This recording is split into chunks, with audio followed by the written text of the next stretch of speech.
And one, two, three, four. Let's see. Tactical Fudd is here. Jeff is here. Bobby Barlow is here. Good to see you guys. We're doing a super long chat tonight. If it was super short chat, then it would be a long chat. Super short chat was 6 hours, so I'm trying. I'm using. I'm using reverse psychology here. Uh-huh.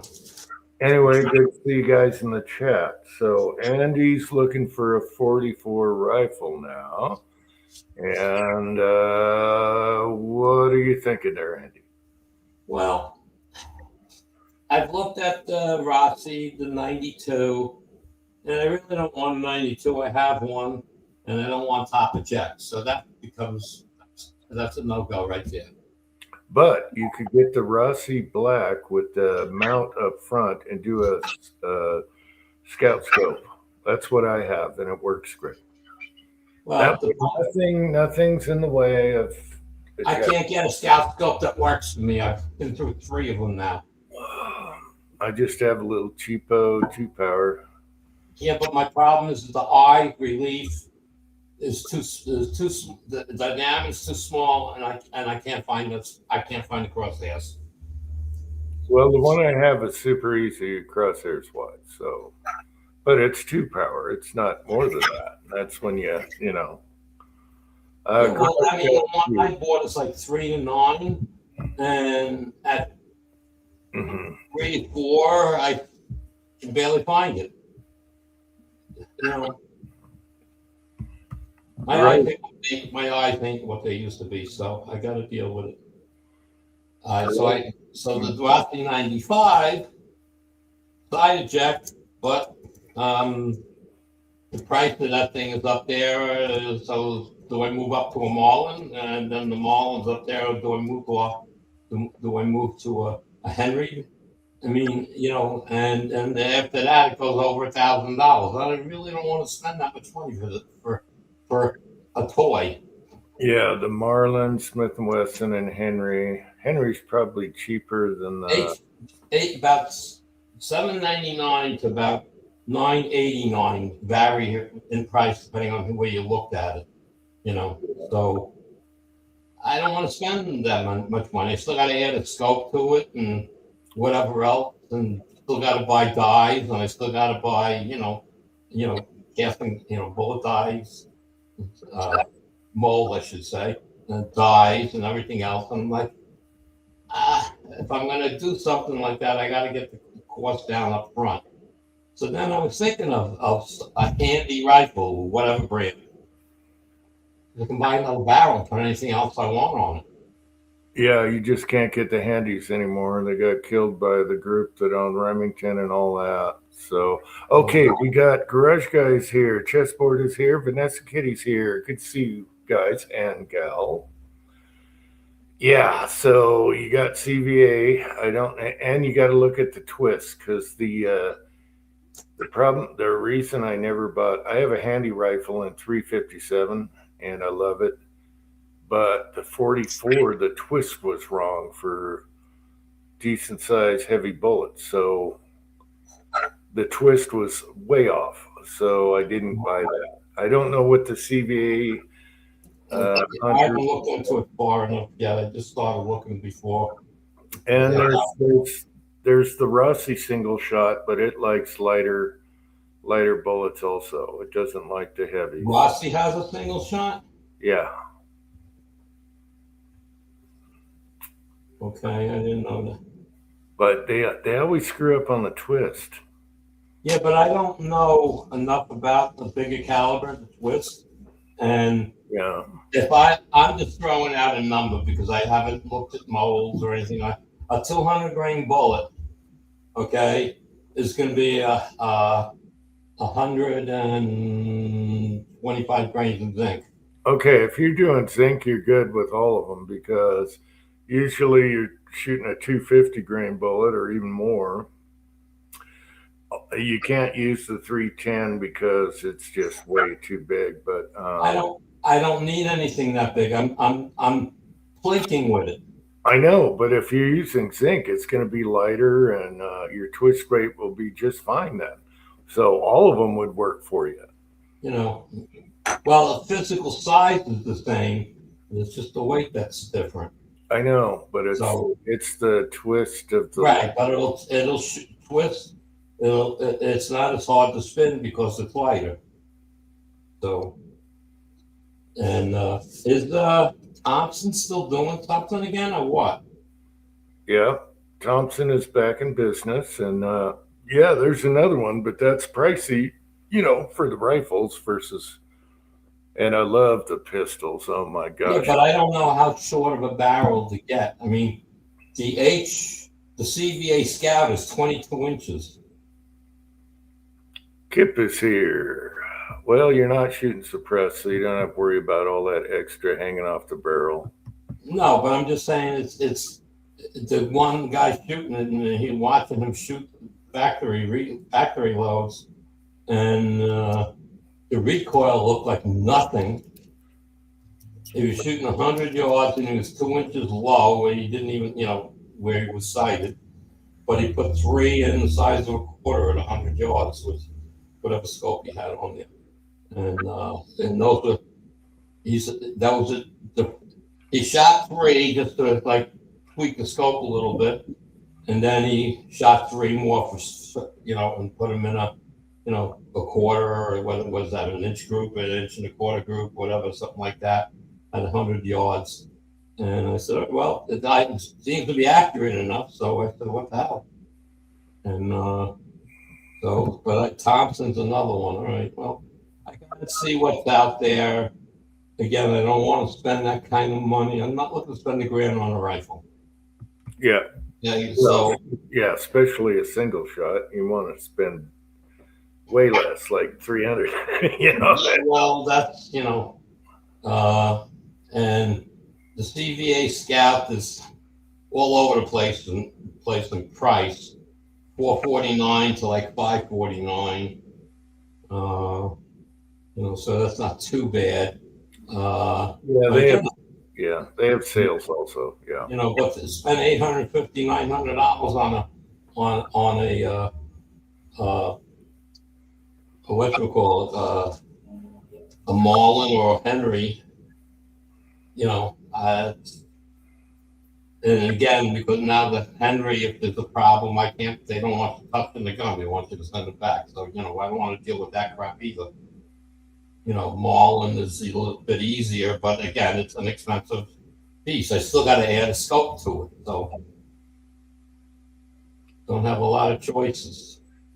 And again, the Rossi is not much cheaper. I mean, it's $100 less. That's all it really is. The Rossi 95. Well, yeah, maybe right now, but they used to be. Yeah, I don't know what's going on with Rossi right now. They used to be really good value, but yeah, but everybody's starting. The people that I'm seeing and buying stuff in the last year are all complaining about the finish on the rifles is not the same as it used to be. More scratches, too many tooling marks, rough edges, which the Rossi I bought wasn't too bad when I took it apart with burrs and stuff, but there was a lot there to take care of, and I don't want to start doing that to a rifle. I just want to pick it up and shoot it. Yeah. Well, my 44 Rossi is the black, so it's a Cerakote finish. Well, you're not looking for fine, high polished blue or anything. But I think it's Ruger Marlin's the most expensive. Smith & Wesson's right next to it. And then Henry is cheaper. yeah, Where's the lever actions go? And then you're into single shots. yeah. Well, Ruger makes a Bolt with I don't know, 5-round magazine or something. I don't know. That was the other option, but I don't like those dumb magazines they make. I don't. It'd be cool if you can find an old 44. the pump or the semi. Yeah, but you know what? Well, semi's out for me because New York State's, I'd have to buy that privately. Mm. Otherwise, it's got to go on my pistol permit. So, Now, they do have the Turkish lever guns out there that are cheap, but you might have to fiddle with the bullet guides and stuff in there because some have feeding issues. I don't, that's what I'm saying. I don't want to, You got to space the guides inside. It's not that tough, but a little pop can spacer on one side and something on the other side, get it to work. But if you feel like fiddling, the Turkish lever guns that are a copy of a Rossi, but you don't want the top eject. no, that's the problem. I don't, when I bought the Rossi, I didn't think it out 100%. And I wasn't thinking there was going to be an issue with the scope. And I started out with putting the scope up high. That's, getting higher. I had plenty of rings to play with. And it was no good too high. It ejected, but I couldn't. It was tough to get a cheek weld on. I mean, I had freaking 2 inches of foam under the thing just to get it. So it was really not a fun shooting. That was a mess up, but it's I don't know. It's not nothing 100% here yet. I'm just like weighing out my choices. I haven't gone to my local gun store. Who knows what they got on the shelf? Kip is saying he loves his Ruger Marlin in 357. The Ruger Marlins in 44, they could have a different twist now. They might have fixed that for guys that cast, but you're shooting zinc, so they're lighter bullets anyway. Yeah, I'm not going to buy. I just want to go out there and say, what is the best overall round for planking? 250 grains, 240 grains, whatever the hell it is, around those, whatever. That's going to feed reliably. I don't want something too long that I got to load it short, or something too short that I got to load it long. All right, so I want to get the right mold the first time, and I still got to get brass. And now there's a 44 use small primer or a big primer? Large primer. Large rifle? Yeah. No, large pistol. Large pistol, sorry. Large pistol. So it's easy. You shoot other stuff with large pistol, don't you? No. No 45, 10 millimeter? No, I don't have a 45. I've never wanted one. Wow. You never wanted, oh my God. John brought me 45. But I was never the guy that wanted 50 guns. And it was not, I didn't get excited about, I'm going to go buy a new gun. I'm going to, it wasn't something I bought. Each gun was specifically bought for a purpose. Yeah, but Andy, every red-blooded American's got to have a 1911. I'm sorry. At least one. Well, I fired them, but I don't like them. I'm just giving you shit. I know, but I mean, a lot of the guys in my club when I was younger had, all kinds of stuff. And it was like, I didn't like the feel of it when I was shooting it. It would twist. My hand would kind of twist as I fired it. It had that sensation to it. And I didn't like that. So it's like, I even looked into maybe buying a 45 Colt or something, in a rifle. And the same thing, it's the prices are just up there. I don't need another gun. Okay. I just figured I've never really had a big bore. Well, I had a 44 auto mag a long time ago, but I mean, that's totally, really different.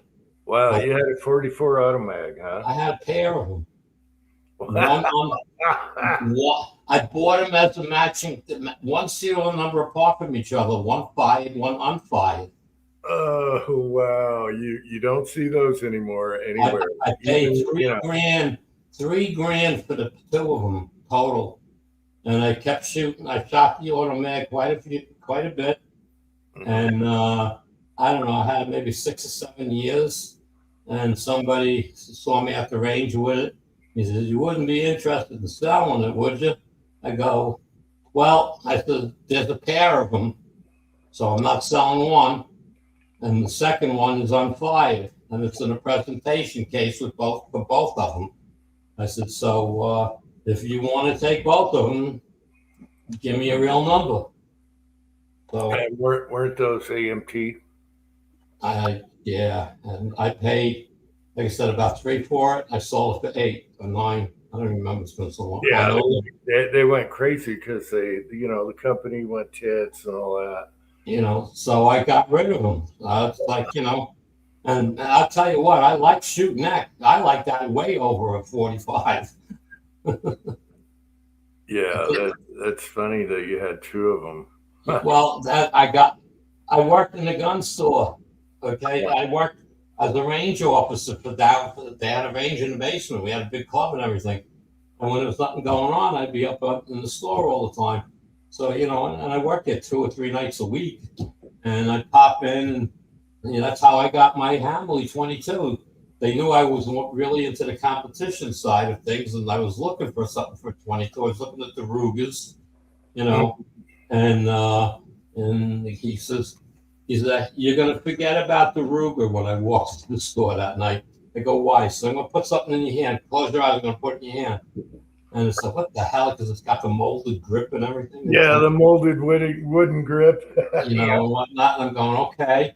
And he says, all right, nice and light. Yeah. He says, but you can tell it's a long barrel and whatnot. I go, yeah. And okay. He says, let's go downstairs and fire it. So I went downstairs and fired and put 10 bullets at 50 feet, one-handed shooting, because that's the competition.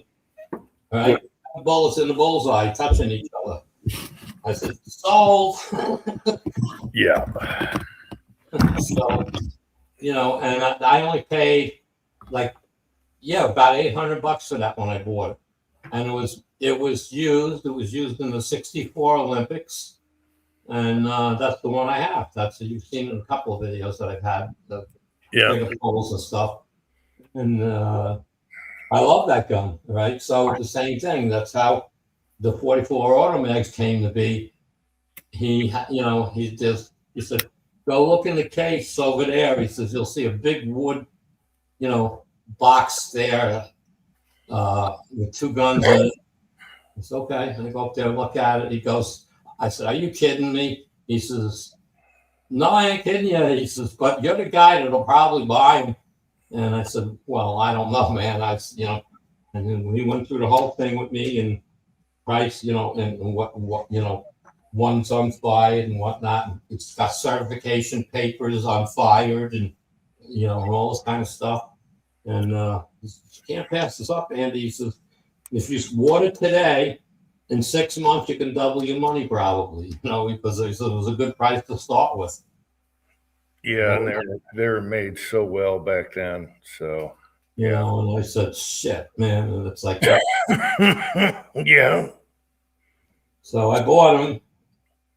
And I didn't shoot him a lot of them, so I wasn't casting back then yet, and so I was just buying lead bullets and making my own. I thought you were still talking about the 22. Okay, you're No. back to the 44. Okay. Yeah. So I was buying the company we used to buy target reloads for 38, 357. So they had reloads for that. And I started with those, got some brass, and then I started, buying just lead bullets. And that's what I was shooting out of that. And I didn't shoot a lot of it. I don't think I put 1,000 rounds through it in the few years that I owned it. But every time I pulled it out and pulled the trigger, I had a crowd. Okay, yeah, I was saying the 22 was so well made. Yes. The AMTs had a little galling, so you wanted to use grease on the slides and stuff. It's early stainless stuff. Yeah. Yeah. Mine was the one that I was shooting was done, was worked already. You know, was all cleaned up already. Any rough spots and stuff like that. The guy, Yeah. you know, either he did it himself or had a gunsmith do it, whatever.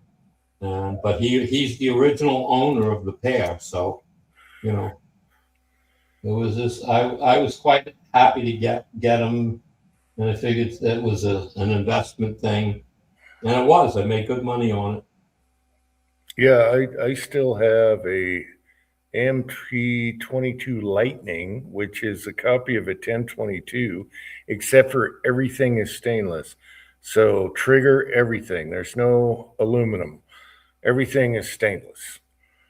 It doesn't shoot worth a crap. I don't know if it's a crown or whatever, but it's collectible now for that reason. And the weird thing is, mine has the folder.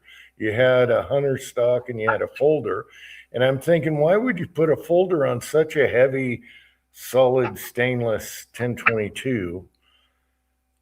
I think I moved it into a different safe just to save room, but yeah, that one's starting to be collectible too.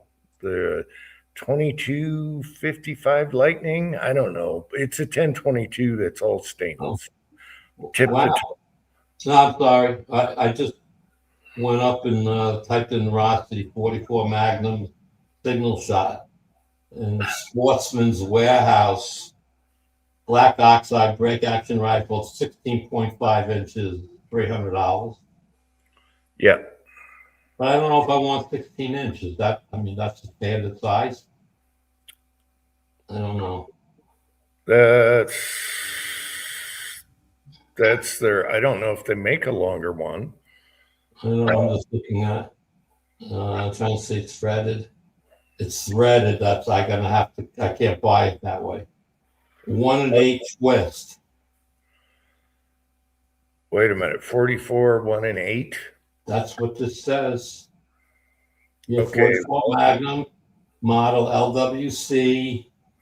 It says New York compliant. It can't be if it's the end's threaded. And it says twist 1 and 8. Not bad, very lightweight, and reasonably accurate at 50 yards with an inexpensive scope. 44 Magnum is very, very hard kick. I had to add weight to the socket forearm and the recoil. Okay, I don't know.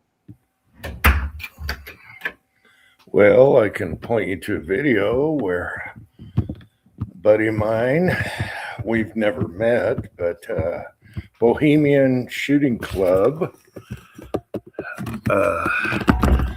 shoots it all the time, and he has the Rossi 44, and he says yes, it likes lighter bullets.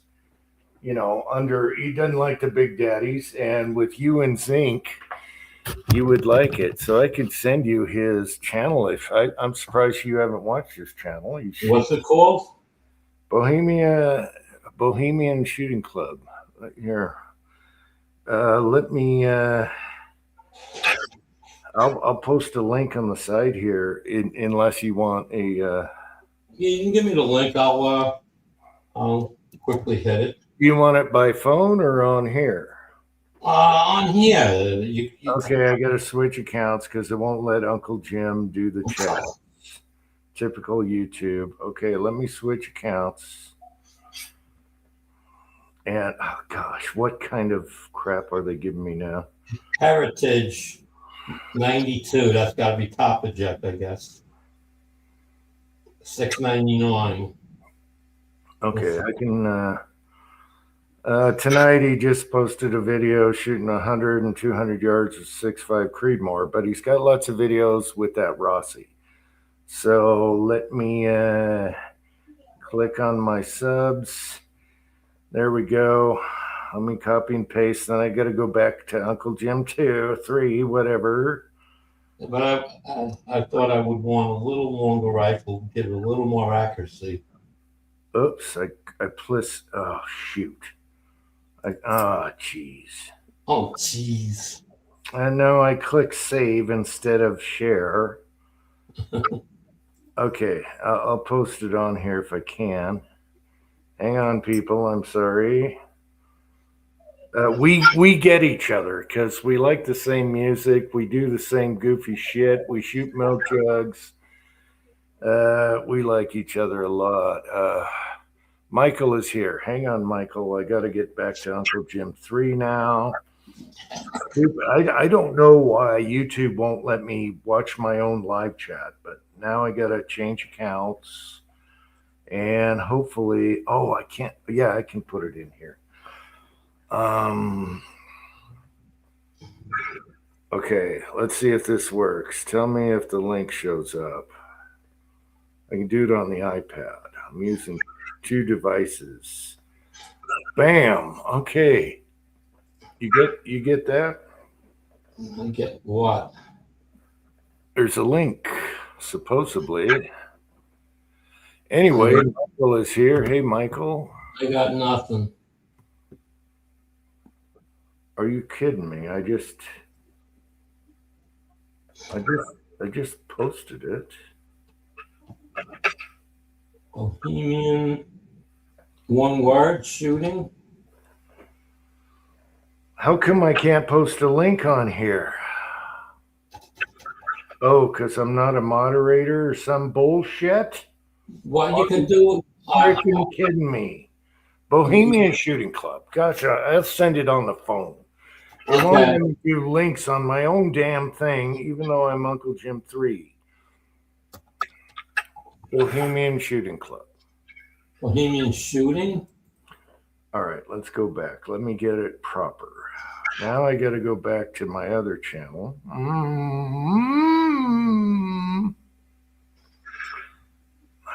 Pain in the butt. I don't know. Okay, subs. Boom, boom, boom. Oh, I'm sorry. It's the space, no space, just the gap. Okay, just put spaces between words, no spacing or no extra stuff. The Bohemian Hunting Club.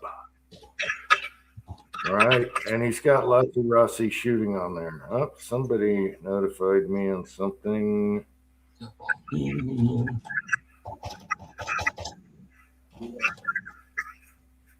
Okay. I might have found it. 1 second.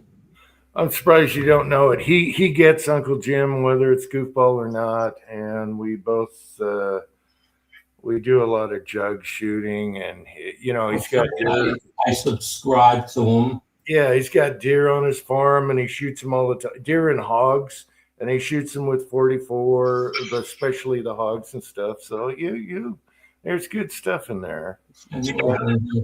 And we both dig the kind of same music. So there we go. We dig each other. All right. I don't know if he digs me, but whatever. I'll have to go on. I mean, I'll get on. Well, this last video, he mentioned me about groups. So, yeah. All right. Because I said, take more than one shot on the, testing your cold bore versus the. He was doing a 200 and a 100, and he said, for Uncle Jim, I'm doing 3-shot groups. Tonight he did that. So anyway, there you go. The Bohemian Shooting Club. I like it. But it's funny. I type Bohemian space shooting space club. You would think it would come up. All right. Don't put any spaces in. Just no. I put the spaces in. It came right up when I typed Z. The Bohemian Shooting Club. Right, it came right up as long as I put Z in front of it. If I just type Bohemian Shooting Club. Right, so you found him. He's wearing a hat and usually glasses. A hat and glasses. Yeah, I got him. All right, there you go. He's got a lot of Rossi vids in there. Just shooting them. For setting up for deer and stuff. Whatever. No, that's fine. I'll enjoy. I'm sure there's going to be stuff on there I'm going to enjoy, especially if he has your kind of humor. I'll enjoy it. Yeah, he's a particular individual like I am, and that's why we understand each other. Anyway, there you go.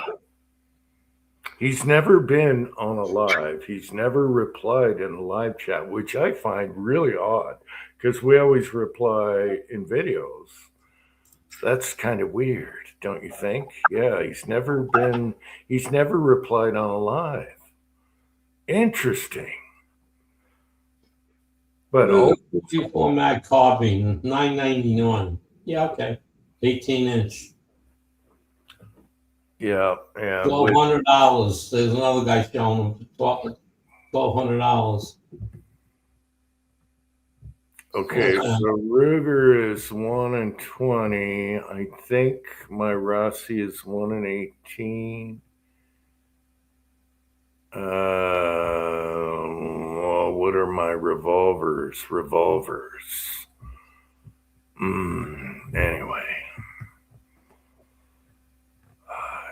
Anyway, good evening, Michael.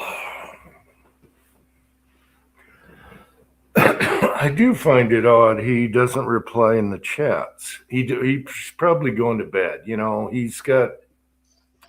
they have farms and stuff, so he's got to get up early, I'm sure. Anyway. 44 Magnum looks like a 1022, but it's really nice.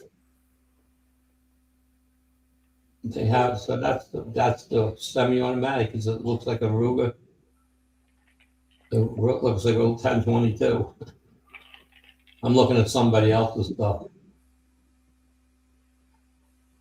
Doing comment for Ruger 1022 and 44 mag.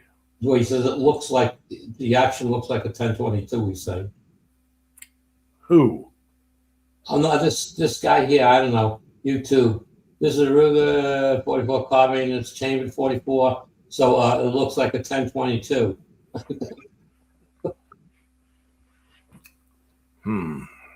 Yeah, but that's that little. Oh no, but he's got it looks like a magazine hanging down on it. That they had two different variants of 44 semi-autos. Let's see. Tactical Rabbit is here. Hey, Tactical Rabbit. 6-shooter Texans here. Oh, I got to talk about 6-shooter Texan for a minute. Oh my gosh, did he create a cluster? Anyway, 6-shooter Texan just took apart and refinished a mech. Yeah, I didn't watch the whole thing. I saw it. Yeah, Mech 20 gauge reloader. And that created a rabbit hole with me. So right now, mine are hat racks. I got my hats hanging on them. They're dusty. And I have my 20 gauge is a Size Master. So it has a different shell sizer. Okay. It's a cullet. It crimps it. You know, it's more, you know, they cost more, but than the original. And then I go to my 12 gauge and I'm checking, you know, for him where I have my sizer, you know, your first stage, resizing your the brass on the shell. And it was loose. And I'm like, son of a bitch, it's loose. So I got to thank Ricky for that. And mine was loose. You know, that one has all metal parts on it. And then I go over to the Size Master and I'm like, oh, I'm going to check the bushing size on my 20 gauge. I take it off. Then I go to put it on. I'm like, wait a minute, that ain't right. And I'm fussing with that. And then I noticed, then I watched a Size Master video and I noticed that I should be putting anti-seize on the collet, which I've never done. So all these rabbit hole things happen because of 6-shooter Texan. And, you know, they're on their own loading board block that I have next to the file cabinets where I load them there. And everything is dusty. Everything's in the way. I had to move boxes out of the way just to pull the handle down. It was a cluster. And so I want to thank Ricky for that. So there's a few things I got to go over on those.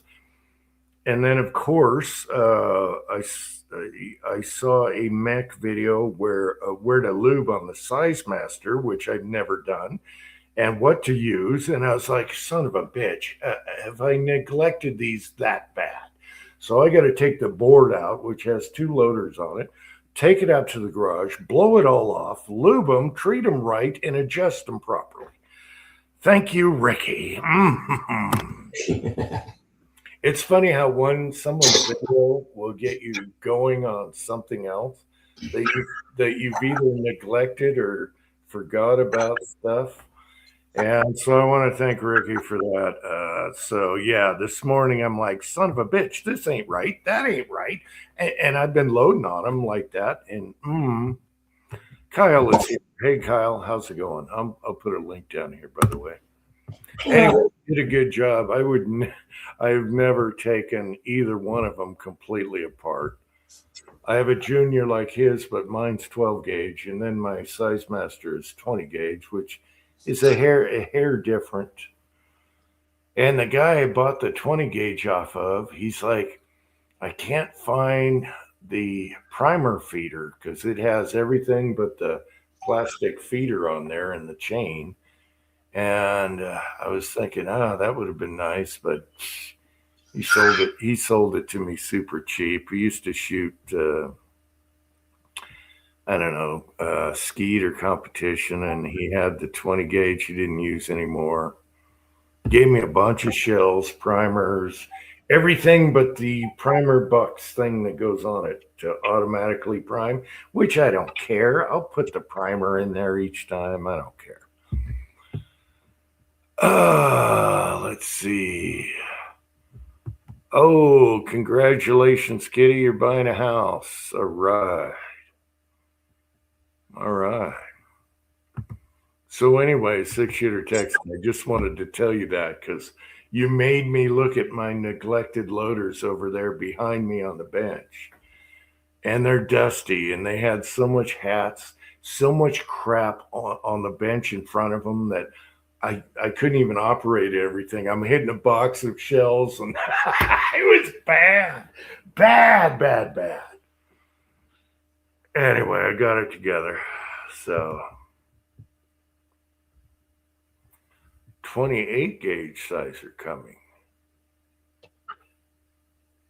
Oh, okay. Yeah, you can lathe one. Yeah. And those are hard. I don't see how they wear out. And then the Size Master is a cullet, so it squeezes. It's different. Yeah, versus just, shoving it down in the cylinder. But anyway, you made me look at and you made me want to load shotgun all of a sudden. So there you go. I don't do birdshot. I do buck and slugs. But I do have some shot. I just buy the cheap stuff for shot, though.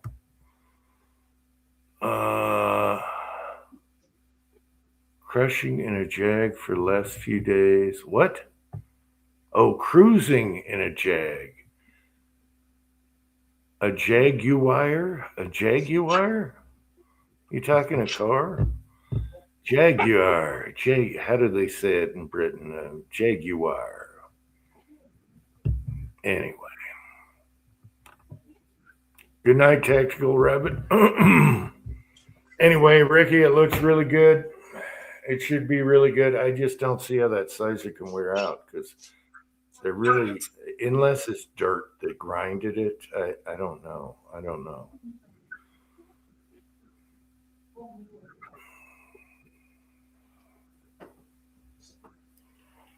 And it could be your shotgun. So check another 20 gauge shotgun, see if it's the same deal. Who knows? Guns are like cars. It's always a vicious circle of figuring out stuff. So there you go. Yeah. I have to assemble a simple tool I bought. Really made well. I couldn't believe how well made this thing was. But it's a gardening tool. But the end is like a flat spade, and it's great for getting under ice in the driveway and get rid of it and stuff. So I put it together today. I've only had it downstairs since the summer. I put it together today and got me in the tinkering mood, and I started going over to was going to start emptying all the boxes I have of zinc that was sent to me into the bigger containers. Sad, not today. So I walked away. I said, I got such a mess, I can't get started. Mm. Yeah, that's right, Ricky. It didn't fit your gauge. Yeah. Yeah, that's weird. And I had Booze and Bullets got really pissed off. I don't know. I think I recommended the Size Master if you can find a used one cheap, whatever. And he said his cullet thing broke on him. And for some reason, he couldn't get another one. I don't know why. They still make the Size Masters and they have parts for everything. Anyway, he got pissed off. And I'm like, dude, mine is ancient. It's a dinosaur, and it is never broken. And they have a better crimp because you can adjust the cullet, and it makes it what they say is the like factory, factory round. So I don't know, but he got pissed at me because his broke, and he has a junior and a Size Master. So oops, I'm sorry. I recommended that. I found one for sale locally, and I thought about doing my 12 gauge, so I got both Size Masters. But I like my junior so much. There's no reason. Yeah, it works fine. So, but you can find them, especially local. Don't go on eBay. You can find them cheap. People give up shooting shotgun or whatever. Let's see. Thorzax is here. Hey, Thorzax. Okay, I think Thorzax has a shotgun loader. Anyway, so Ricky, you made me go back and look at my dusty hat racks, and I'm fiddling around. I'm like, wait a minute, that ain't right. That ain't right. And then I find that I have in a package a universal powder measure that's in the package, and some washers and or some, the brass and the gaskets and all that stuff. I bought that, oh gosh, 10, 15 years ago, never put it on. So I do have an adjustable powder measure dropper thing for shot. Never used it, never opened the package. It's clamshelled in. So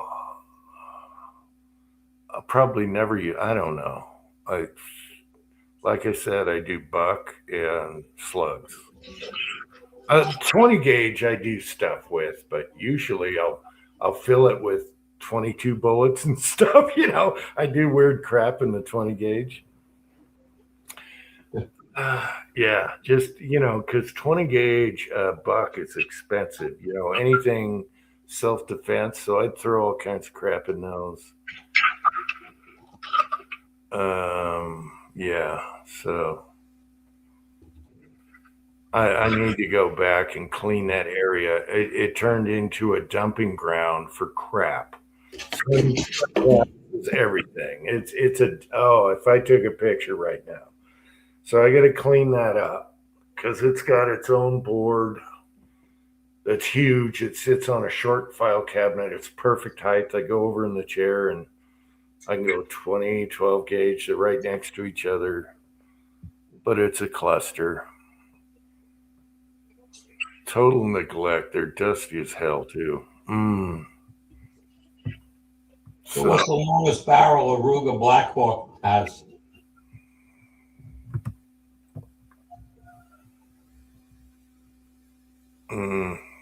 Oh, okay.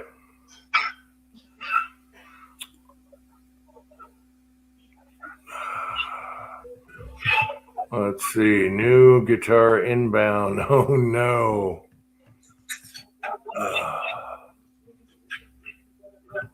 I'm trying to catch up now. I was rambling. Anyway, it's funny how you watch a video and it just puts you in a whole rabbit hole all of a sudden. Now I had to look up, oh my God, where did this go back? And after I took it off, and That's the fun. You never get bored.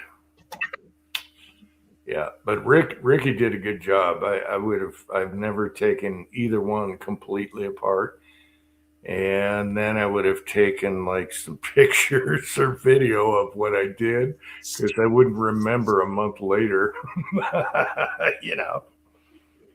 Anyway,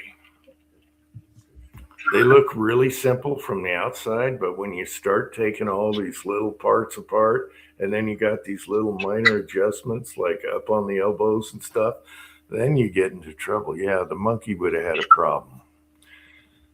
All right, Hobos is here. He's got a mech. Hey, Hobbies. I know you got a shotgun loader. You're Canadian. They all do.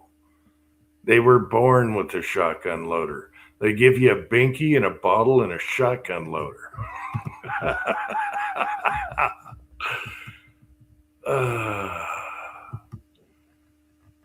What kind do you have, Hobbies? Oh, he took pictures. Oh, no.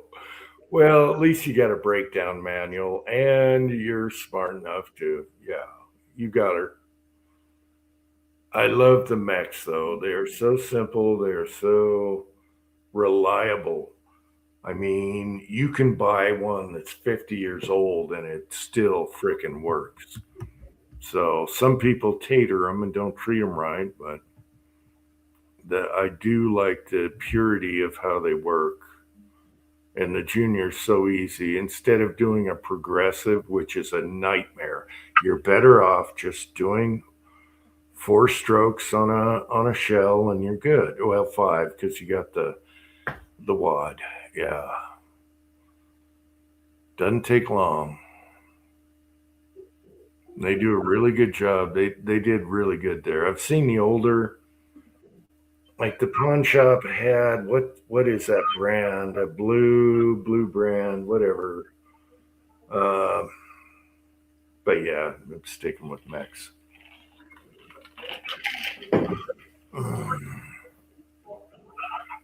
Whatever that brand in California was, it was similar to a mech.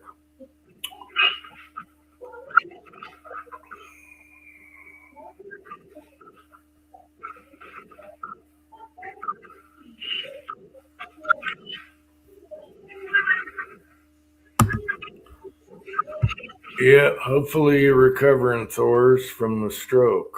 That is scary stuff.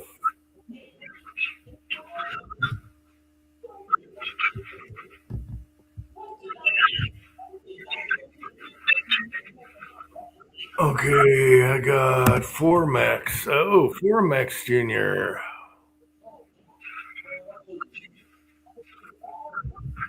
Wow, okay. I looked into the adapters for my son's side by side. What is that, a 16 gauge? And they're expensive. So I'm like, I'll just wait till I find a local one and just buy it that way. They pop up now and then.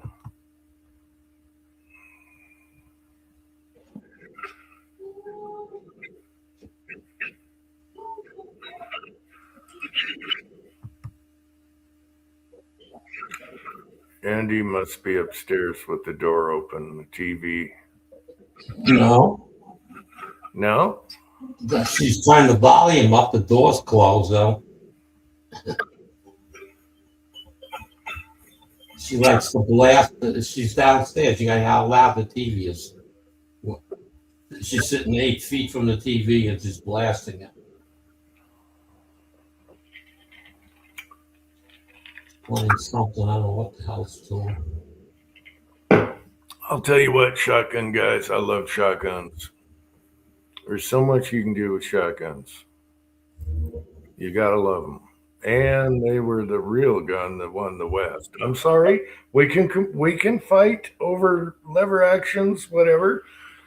Most people could only afford a shotgun in the wagon train, and I think the shotgun won the West. I'm sorry. If I can find a used H&R, that would be probably the one I would get. and if it's in good shape. Yeah, it's hard to find them though. Well, I don't know. It's Just their barrels are expensive. I looked because I have one I can convert barrels on. yeah, Man, wait, at least pistol caliber ones, they're expensive. Just the barrel. $240 for 357. Barrel? Yeah. Yeah. The whole gun was $200. The whole gun. The whole damn gun was 200. Well, 479 is eBay. What the hell is that? Handy rifle. Oh, just the barrel, $255. Yeah. So more than the gun cost. My 357 handy rifle, which I love, with a heavy barrel, was 189 when I bought it brand new. Jesus. Yeah. And I thought about reaming it to maximum, but I don't want to. It shoots great. I don't want to mess with reaming it to maximum. And I shoot wad cutters through it, 38s, and shoots good, even with all that jump.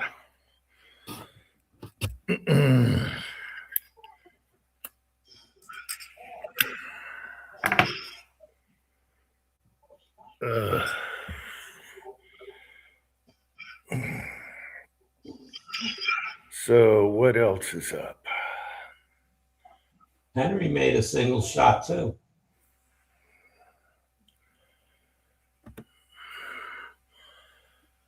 Thor's has a progressive, probably for skeet shooting. Yeah, they're kind of finicky though. Thor's, versus a mech, which is it's like a 550 versus a 750 with everything on it, or a 1000 Dillon. The 550 is just so easy. You can't. Yeah. Once you get in those progressive shotguns, man, you gotta get her down to Chinatown. Guns.com. That's a 22-inch stainless steel 44 Magnum for $310. It's condition new. Who makes it? That's a CVA. Oh, CVA, yeah. The Scout version 2. Yeah. They're like under $400 on Guns.com. New. So I wonder what my local guy will do. They had a 300 blackout pistol, like a Contender, but I'm glad I didn't, because you can't swap barrels on it, on the CVA 300 blackout pistol. So I'm glad I waited, and then boom, Midway had super sale on 300 blackout barrels. So did that, much cheaper.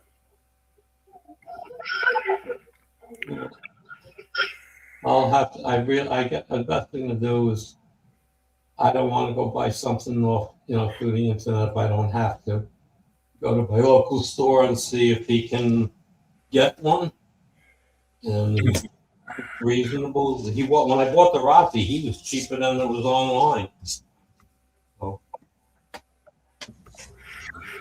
it only took him a week to get it. So it was like, okay.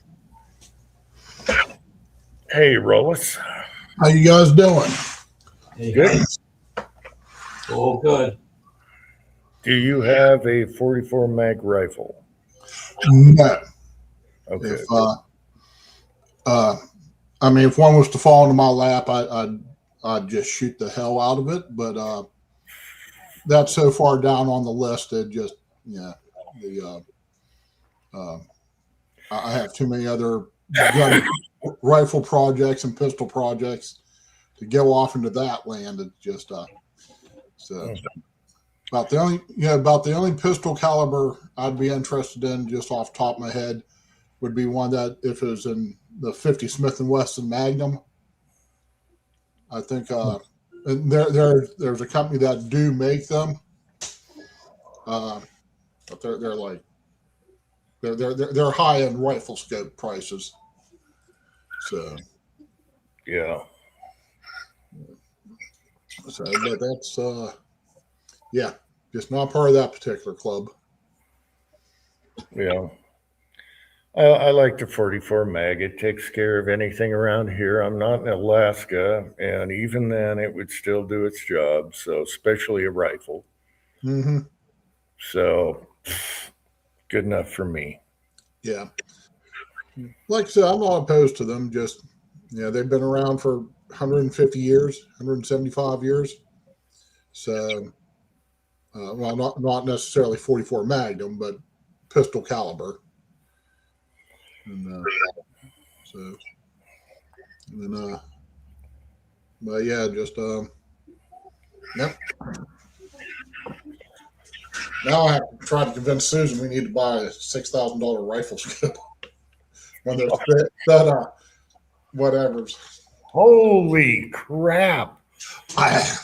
You're talking to the wrong guy. Just to be honest,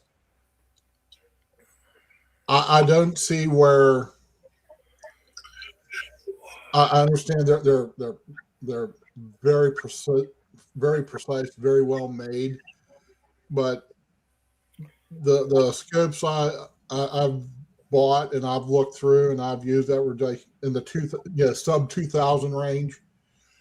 I don't see anything where those $4,000 and $6,000 scopes can outdo anything. At least I mean, to my abilities, anyways.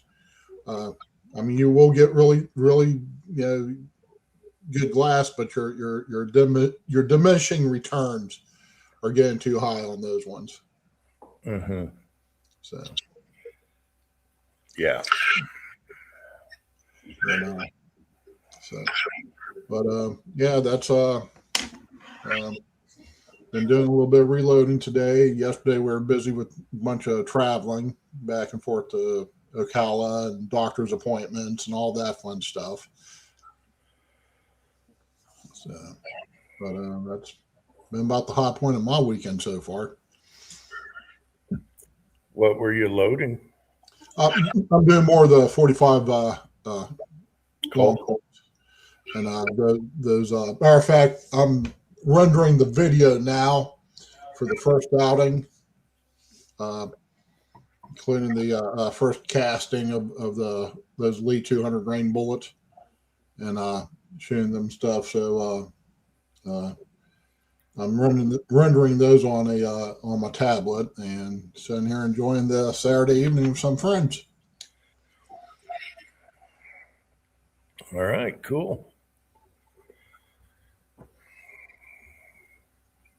Yeah, I haven't been in the reloading room much, but the last 2 days I have, and it's a mess. We got to get our act together sooner or later.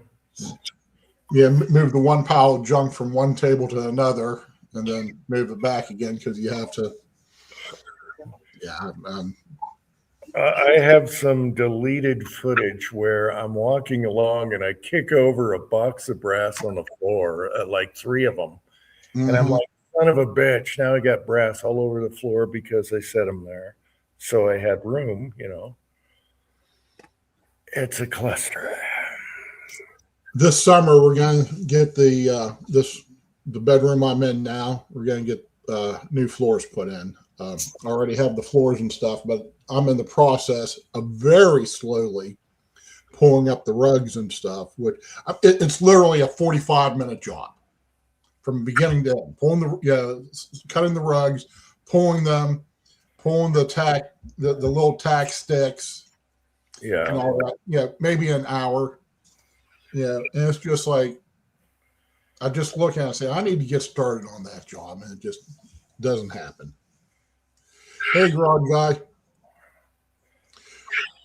No, Jeff, it's not the mitten bender. It's the something German.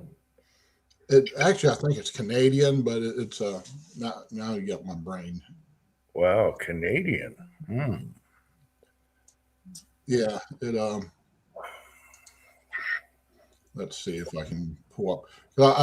I get all those different really high end ones. confused, so I need to get back into history real quick. But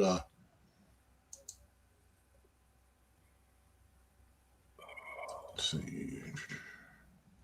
I don't even Let's see. want to look. You have the tangent theta. Okay, yes, the tangent theta. You have the ZCO with it, which is zero compromise, which is another like 4,500, and you have the callus or calus. I think it's callus, and that one's another like $4,000 rifle scope. And Ooh. yeah, I know, but you know you're yeah you you're getting good glass. Supposedly you're buying quality. Yeah, when it comes to glass, whether it's a rifle scope, telescope, your eyeglasses, the money usually justifies the quality. Yeah, I don't even want to get spoiled looking through anything like that. No. For me, that's like 4 good guns. You know. Yeah, but here's the thing, and we've talked about this before. A good rifle scope will outlive 4 or 5 of those guns. Yeah, guns come and go. I can go down to the friggin' pawn shop right now, and well, I did buy 2 new guns, 2 used guns yesterday, but I can go down to the pawn shop, pick up a rack of ARs, shoot the hell out of them, wear them out, or stuff a bunch of cosmoline in them and bury them in the backyard, whatever the case is. Yeah, but for the price of a couple mid-tier ARs, you can get a piece of glass that you can use on all of those guns. You can move them around if you need to or you want to. I personally try to marry a scope to the gun when possible. Yeah, March is another good, another brand that so, and like I said, you'll have those scopes when those guns are sitting in the closet rusting. You'll still have those scopes on a rifle out there and using it every couple times a week maybe. So I imagine Just Jeff is a scope connoisseur also.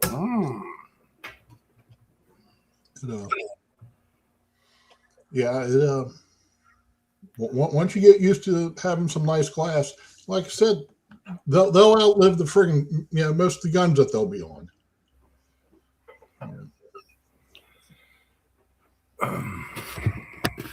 I just can't dedicate an expensive scope. I'm sorry. I just can't do it.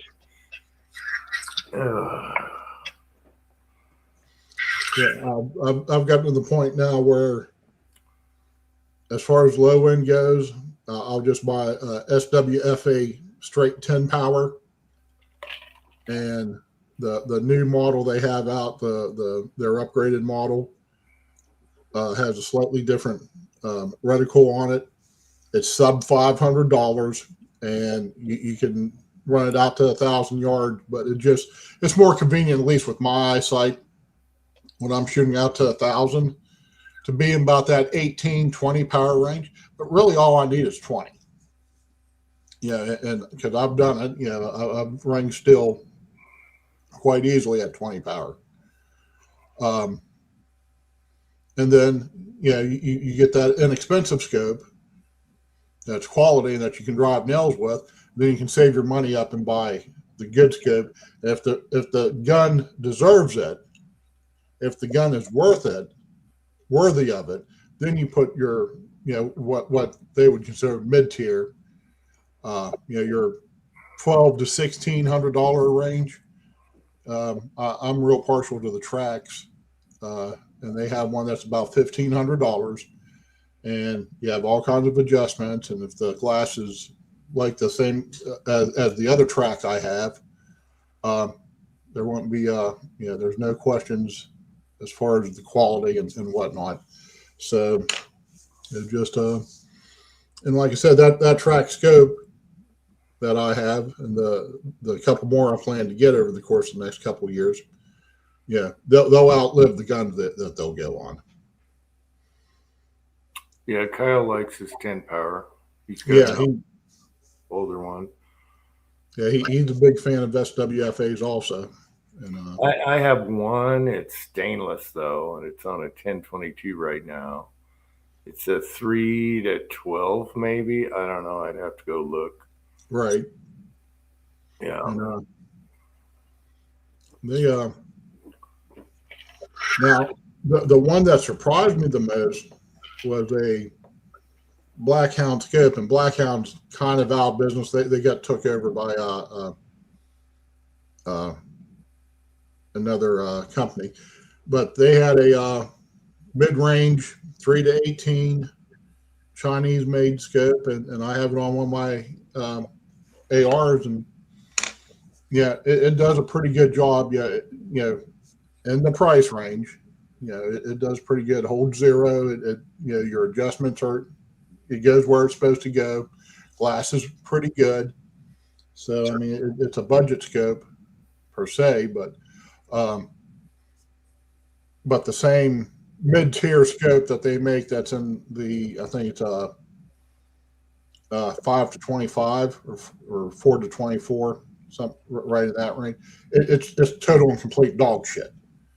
Yeah, so you could have one brand with one model that's really nice, and you'd expect to transfer over to a slightly more powerful one, and you're just dealing with, like I said. Well, Kyle's made it back to the house.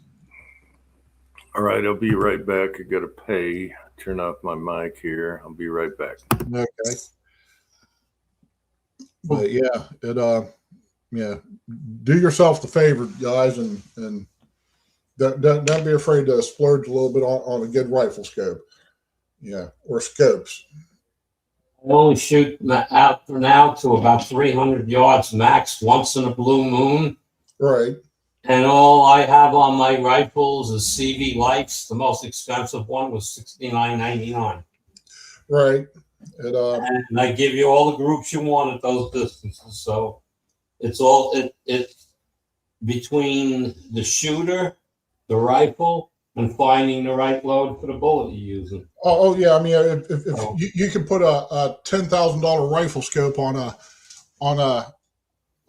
gun, and if the barrel isn't well made, or if it's not, if the gun itself isn't well made, or you're shooting junk bullets, you just might as well take that money and set it on fire. It's like the Rossi 92, the 357. I have 4 different bullets I cast for it, and it doesn't like. I have one bullet. It doesn't like. I don't care what powder, what charge, low, high, doesn't matter. It likes to shoot shotgun patterns. Right. It's 170 grain semi-wide cutter. And my pistol, it shoots lights out. So the Rossi doesn't like it for whatever reason. It either it spends too much time in the barrel, or it's just not fast enough, or the stars are misaligned. Yeah, you just never know. The issue. You gotta remember this. That zinc bullet is that much lighter that it's going with 2 grain. Let's put it this way: 30-06 with 11 grains of my Winchester WSH is coming out at 2,450 feet per second with like 11 grains of powder. And when I go up to like 16 grains, 17 grains, I'm still nowhere near a maximum charge, and I'm hitting 3,000 feet a second. So, and it shoots dead nuts. Wherever I load that bullet, it shoots dead nuts. Doesn't matter. So I don't know what the Rossi doesn't like about that bullet. But it loves the Type 3 wad cutters, man. It shoots the shit out of those things. That's the 160 grain in lead. And it's like 107 grains or something like that in zinc. Right. That thing just shoots lights out.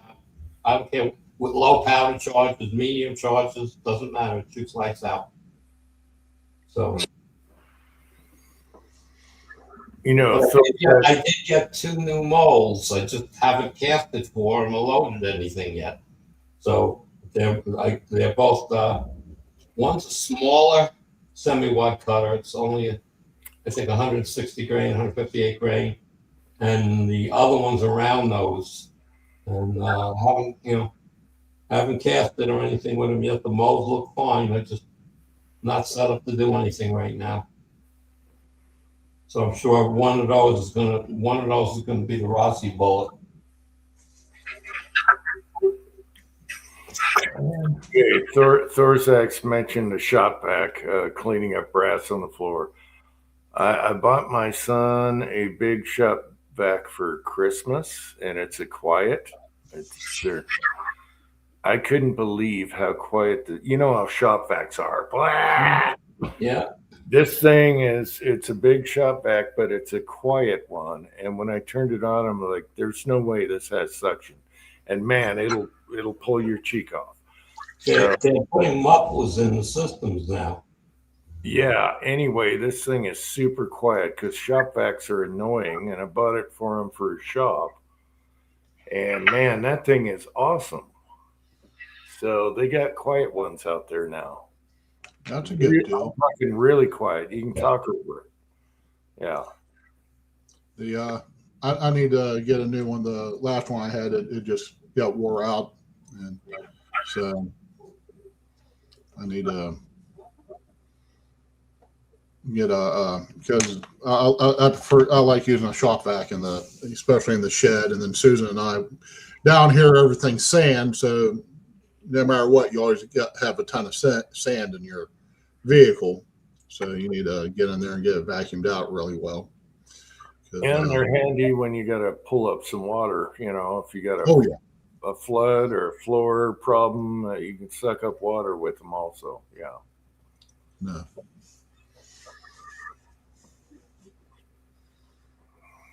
I should go plug it in right now and turn it on. Anyway, I was impressed because I hate the sound of shop vacs. Hate. Sound like one of my old cats. Well, I used them for so many years. They were annoying as hell. Talk about hearing protection. Mm-hmm.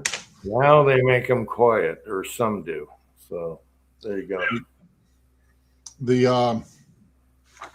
I had one cat. You fired up just the regular vacuum for the house, and she was gone, which didn't bother me any because I didn't like her very much. She didn't like me very much, so it kind of was mutual. But anyways, but the other cat, he'd go running to you. He wanted you to vacuum him, and he was pretty thick haired, so get there and vacuum out the all the fleas and ticks and stuff like that. Rocky's son 611. We're reloading guns, guitars, talking about women and stuff.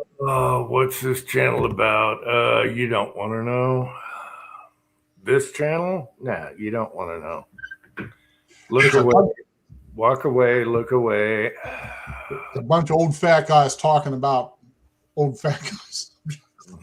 Big buds. Anyway, nice guitar. Kyle is working or getting another guitar. It's got the flag on it. Yeah, I can't post it with my background here. Let's see. Oh, it's kind of. Well, you get blips. All right. We'll flash you. Anyway, Kyle should do some videos on his guitars. What is that? A Gibson kind of thing? Hang on.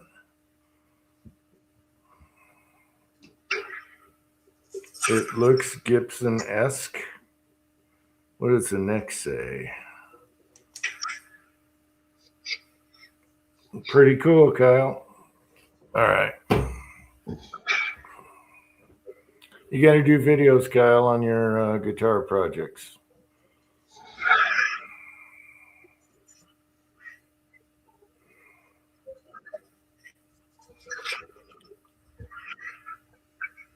Well, I'm about done here. I got tomorrow's cleaning lady.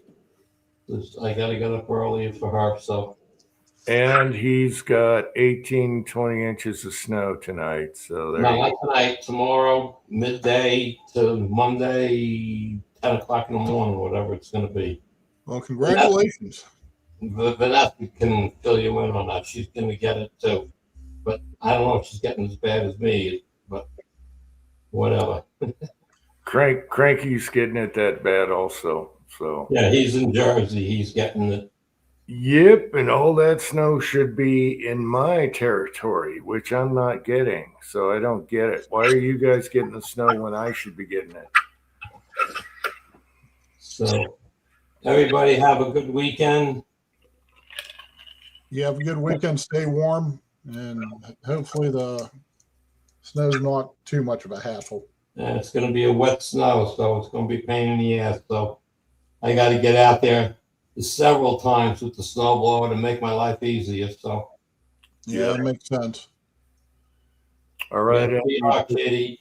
They're saying 18 to 20 inches down here on Long Island, Vanessa. So yeah, I mean you're much further east and north of me, but yeah, we're getting it. All All right. right, everybody, be safe. See you next week.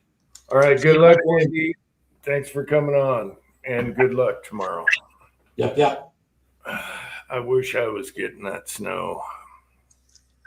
Yeah, I wish we were getting that snow too, because A, it'd just be really cool, and B, it'd be melted off by the time I had to leave for work Sunday night. So Yeah, we got some the other day, and I got up early because it was powder. The best time to do it's early in the morning. Suit up, take the cold, because the powder just goes poof right over the sides. It was the easiest plow ever. If I waited, then it would have been tough. Then the driveway melted. So within 4 hours, the driveway was totally clean. right. If I waited, though, I'm pushing mushy clumps of snowmen, just a giant clump.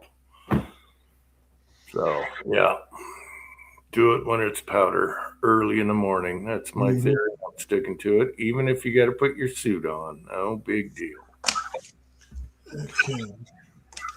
And Russian hats rule. There you go. Russian hats will keep you warm. So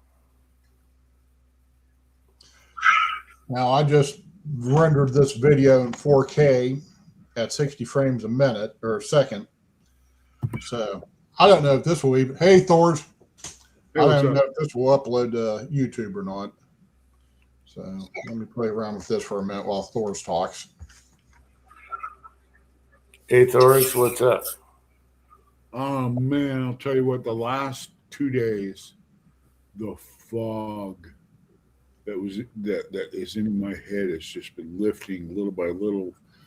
Oh man, I'll tell you what, there is no worse feeling than just like trying so hard to concentrate on thinking. Oh my God. Yeah. It is. It's terrible. It is. It's, well, your old lady went through it, man. Holy crap. Yeah. So frustrating. She would do something and go, what am I doing? And then the brain comes around. It takes time. 6 months, you're going to be good. You know, tell you what, knocking things off the table. Like you'll go to turn and you'll knock something off the table. That will send you right to the roof. I mean, it's like, hey, stupid, didn't you know that was there? Oh, man, it's so frustrating. It is. And there's But certain. you know what? Yeah. There's certain little weird that you don't ever think about that you got to put everything back together. Yeah.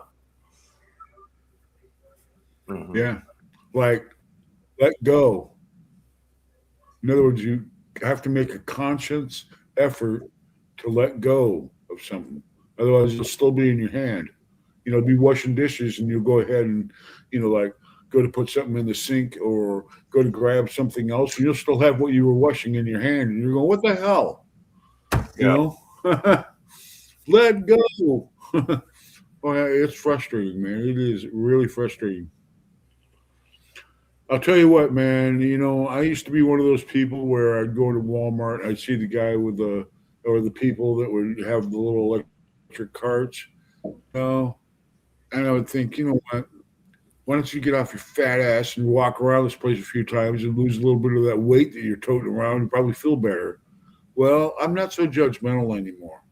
I don't walk around in their shoes, and you know what I mean? I don't do that, man. I used to think, Yeah. but tell you what, man, you don't know. Somebody might have destroyed their knee, or they can't walk because they're hip, or maybe they've had a stroke and they just don't have the coordination to walk anymore, or whatever. So try to have a little consideration for people, man, and something like this that brings you around. Yeah, some of them do take advantage because they don't want to walk, and that ruins it for the people that really need those chairs. But a lot of them need them. Yeah. You know what? What pisses me off more than anything else is you pull into Walmart, and you've done all the paperwork. You went to your doctor. You went the whole 9 yards. Okay, and they authorize you to get a disabled placard for your car to hang from the rearview window. And you'll go and you'll pull in, and some asshole that's 18 fucking years old will jump out of his fucking, big high-rise goddamn four-wheel drive and sprint in the door. You know what I mean? That makes me feel like beating the shit out of people like that. Well, they should make wrong with you? Don't you? They should make a grandpa out there, Yeah, people that do that should get an expensive ticket, not a slap on the hand, a really expensive ticket. And they'll think twice, You have to have a card. They sent me a card that authorizes the use of it. So if anybody gave me any shit, I just whip it out of my wallet and say, there you go, argue with that. I have the authorization. This isn't me. And that's what they should do. They should really start.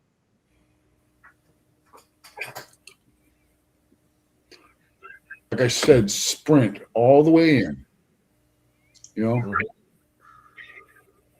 I know they should put a huge ticket on anyone that does that. Hell, yeah. I don't mind walking. Like I said, you got some grandma and grandpa coming. You got some grandma and grandpa coming in there. This is their big, going out today and going to the store. They haven't been anywhere for a couple of weeks in their house, right? And they finally get to go to the store, breathe some outside air, okay?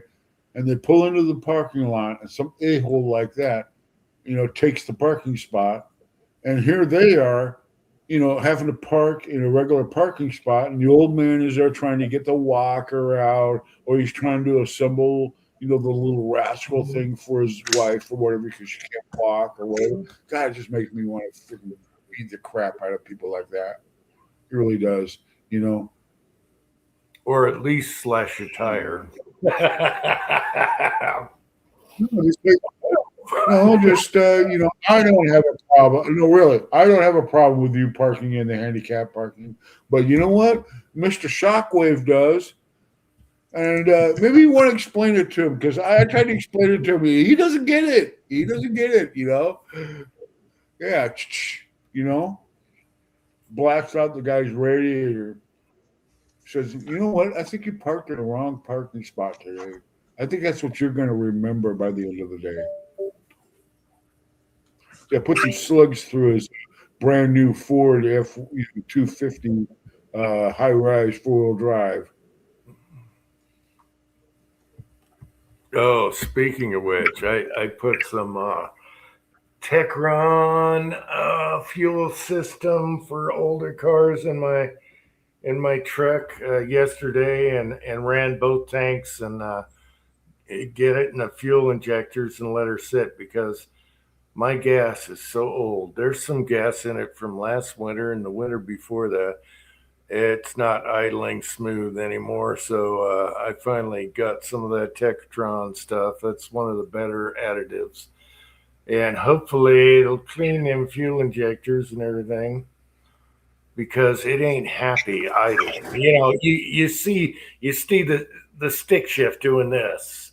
And I'm like, I haven't been driving you. I'm sorry. I talked to the truck. I'm sorry. His name's Leo. That was the one owner I bought it from, and I felt bad. So yeah, speaking of which, on the trucks, we'll see how that goes, and then I'll go blow it out on the freeway and give it good gas. I got to get Jim, the I'm gas. not putting you down. Please. I'm not putting you down. Please don't take this the wrong way. Uh-oh. But you must possess something that I don't have to be able to stay home all day and not go anywhere. I mean, that drives me nuts. I mean, I cannot be in this house 24 hours a day, day after day after day. I'll go absolutely crazy. I get it, but at the same time, I've already had all that busy stuff, and I love being a hermit. I absolutely love being a mountain hermit. I can shoot in the backyard, I can reload, and I still have no time to do anything, even though I don't go anywhere. But I don't like being around crowds of people anymore. Well, today, you know what I did? It was probably about, I don't know, 3 o'clock. I went out, put my boots on. I had to mail a letter. Actually, I had to mail my membership dues to my range. So I went to the mailbox, put it in, and on my way back down the driveway, up to the car, felt for my keys. I had my keys. I just got in the car. I said, fuck this, I'm going. I took off. I went down to Skelly's and hung out for a little while. Had a couple of soda pops, Yeah. I mean, I just getting out of the house, getting away from just being caged up. Oh man, I got to do it, man. I got to get out of this place. It'll drive me nuts after a while. Yeah. So whatever you got, Jim, I envy you. If you're able to just go ahead and be happy at home, not me, man. I'll start getting out of my mind. No, I've had enough with people and cities and stuff. So I'm actually very happy at just being home. There's plenty to do. I never get enough done. And I like going to the thrift stores and stuff like that, rummage sales, stuff like that, garage sales. But other than that, you can have it. I would rather, I don't know. And it gets worse. The more hermit you are, the worse it gets. And then you don't want to go out in society. So yeah, that's where I'm at. Well, tell you what, Jim, if you live down the street from me, I would go over, I'd knock on your door, somebody open the door, and I'd see you sitting in your chair, and I'd say, screw you, you're getting up, you're getting in the car, and we're going to go out and get some Chinese food. No, I don't sit in a chair. That's exactly you sit in the house. Let's go get some Chinese food. Yeah. No, I've done all the crowded stuff. I watched the Rolling Stones in the Kingdom before they blasted that thing down. I've done all that. I'm tired of groups of people. I want to be alone. Is that asking too much? I mean, I've done it already. Not at all. Not at all. It's not asking too much. That's called being retired. It's called, I'm going to do what I want to do. I went to see the doctor. I went to see the doctor about all this, right? And so I'm talking to my doctor, my doctor says, well, we can give you a referral. We'd rather, you see a cardiologist. We want you to see this and see that. And I held my hands up and I said, whoa, whoa, whoa, whoa, whoa, wait a minute. And she said, well, what do you mean? What do you mean? Wait a minute. I said, you have me confused with somebody who's got a job here. I don't have a job. Okay. And I'm not going to make a job out of this. I'm going to go and do what I want to do, not what you want me to do, but what I want to do when I want to do it. I'm not going to sign up for all these appointments and have to be there at 3:00 in the morning. And have to do this. I'm not doing that. I'm not going to live that way. I already lived that way once. Guess what? It was called my career, and I did it for 42 years, and I'm done. And she just smiled. She kind of looked, She says, I see your point. I said, that's the reason why people quit going to the doctor, because it becomes a job. Something you're not looking forward to do. Well, not only that, that's just how every time you walk through that door, they charge Blue Cross Blue Shield $200 or $300. They charge you $30, $20, whatever. Let me tell you what kind of an a-hole I am with my doctor. My doctor says, well, we looked at this. Oh, this is that. And the other. She's got the chart and all that crap and all the previous stuff that they've done to me already from the convalescent place and also the emergency room and all the other stuff and all these other doctor's notes. And she looks at me and she says, yeah, we'll send you down the hallway for some lab work. I said, lab work? She says, yeah, we want to check your urine. We want to check your get a sample and do this, do that. I said, yeah, well, I can be down for that as long as there's no blood. And she goes, oh, we'll have to take blood. And I went, why? And she says, well, I want to look and see, how's it doing? Oh, I said, oh, so you want me to give blood just because? That's not going to happen. You're not going to stick me with a needle and make my arm into a sausage for the rest of the day just because you wanted to look at it. You're going to have a better reason than that. As a matter of fact, I don't mind giving blood maybe once every couple of months. But this whole thing, when I walk in the door and as soon as my hand hits the doorknob, somebody wants me to give blood, that's not going to happen. No, I'm not signing up for that. You guys can kiss my ass. I am not signing up for that. She was not happy. We got Tin Man is here and very funny, Just Jeff. Okay, good to see you, Tin Man. Well, let me explain. I've already explained it. I've been in crowds. I've been in cities, all airplanes, all kinds of states. I just want to be left alone now. And I get in my car and I go and I look both ways. There's no traffic. But once I start driving in cities and crowded stores, that's where I don't want to be. And that's where I am right now. That's where I don't want to be. So don't get on my ass for that. I'm done with the crowds.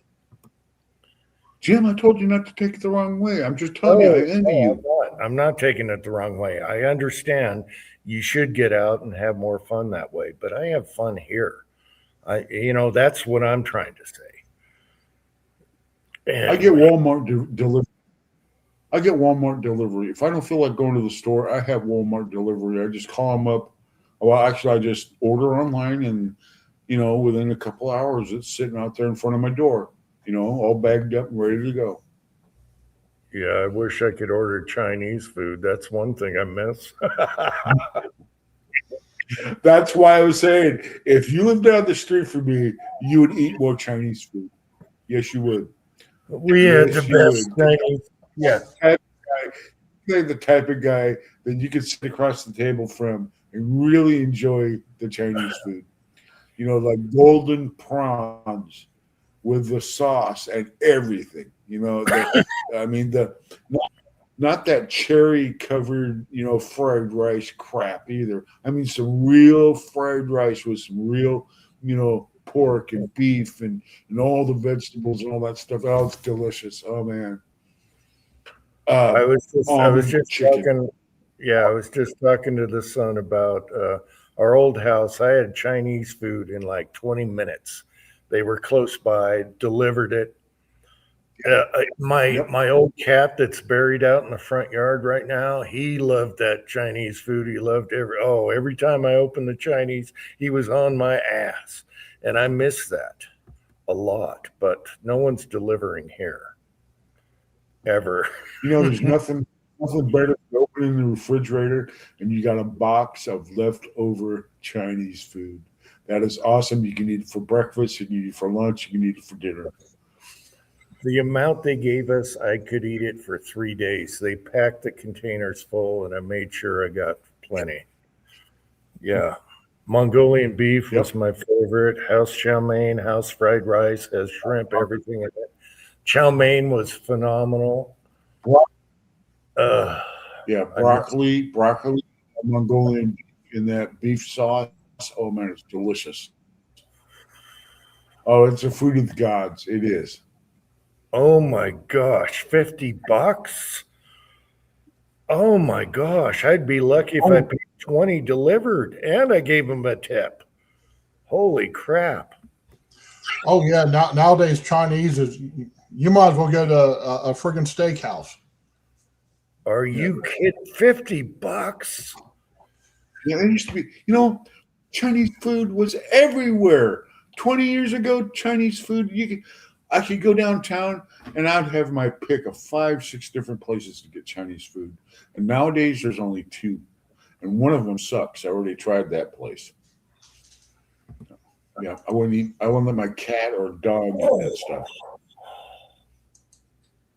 I thought about, FedEx or the other one, shipping food here. They keep it cold and everything, whatever. I used to get buffalo steaks delivered here, Oh, and I'm afraid to look at the prices now. We do have some good places around here, but yeah, it's fast food is really expensive. I don't know why. Is it the wages? I don't know. Well, like in Florida, we voted to raise the Jim, I minimum think what it is that been when you and me were when you and I were younger, Jim, this area, we got an awful lot of Chinese and Asian immigrants that moved here, you know, and they opened up Chinese places, all kinds of different, Oriental food places. So we were spoiled. We didn't even know it. All right, Willis, what were you saying? Nowadays, you go out. I was just saying that like here in Florida, we voted to raise the minimum wage to $15 an hour. I voted for it. Susan voted for it. We would vote for it again. The funny thing was, it was like from the date of the vote, it was going to be like either 16 or 18 months before it actually kicked in. And yet the next day, literally the next day, prices doubled. They said, well, yeah, they raised the minimum wage to $15. And it's like, it's going to be a year and a half before it even hits. Yeah. So, In Seattle, I think it's $22.50. In the Seattle area, a minimum wage is $22.50. $22.50 an hour. Kyle is back. Who posted the guitar picture anyway? Was that I Mo? put that up. You want me to put it back up again for you so you can? Here, let me go and grab it again. I hate to say this. I'm not trying to be judgmental or anything, but the last place I got takeout with Chinese, the place that sucked. In other words, I'm never going back there. When they had the food ready, it's like Jim said. It used to be, you went out to a Chinese food place and you ordered, you got a lot of food for your money. I mean, you got like box after box after box, and they were all tied together and all kinds of stuff. It was real cool, But the last place I went to, first of all, the portions were small, and when I went to pay for it, this Oriental guy was on the other side of the thing, the cash register, and he pushes my food over to me, and he's got this look in his eye.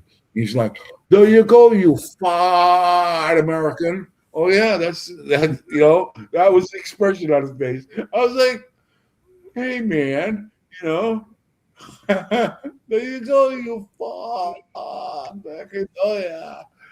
Yeah. Okay, So Kyle, you're slightly delayed. Kyle is here and West Covina Dodge is here. All right. Good deal. hey, Pat. And I'll be right back. I got to go upstairs for a minute for a refill.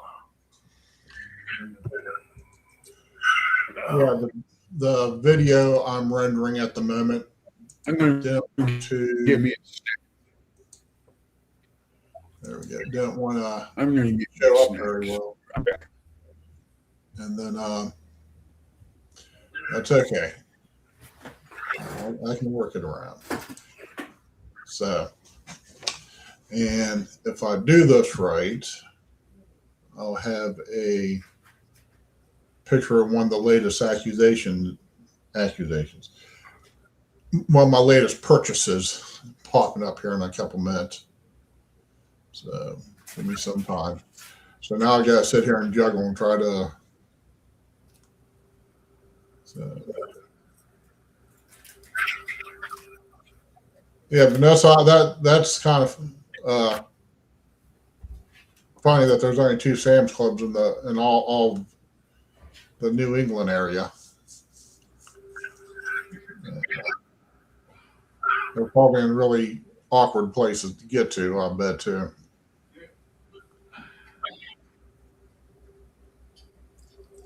And Kyle has a place for $13 for all you can eat. I'm assuming that's Chinese.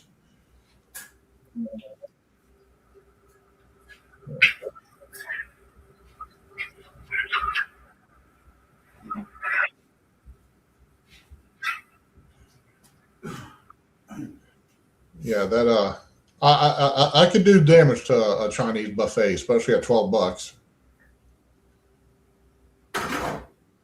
Damn, we have like 2 Sam's Clubs and a BJ's and a couple coffee. Good evening, Robert. How you doing, buddy? So haven't seen or heard from you in a couple months. You better feel the guilt. So, and then, so the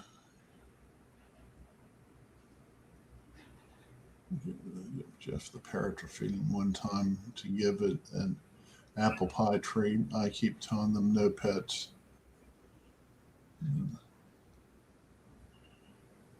Yeah, I'm the controller and I don't have any control of anything.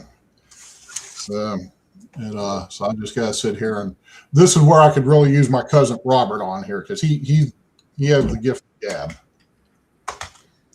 And, I'm good at bouncing things back and forth, but with people, but actually doing a conversation, it's like there he is.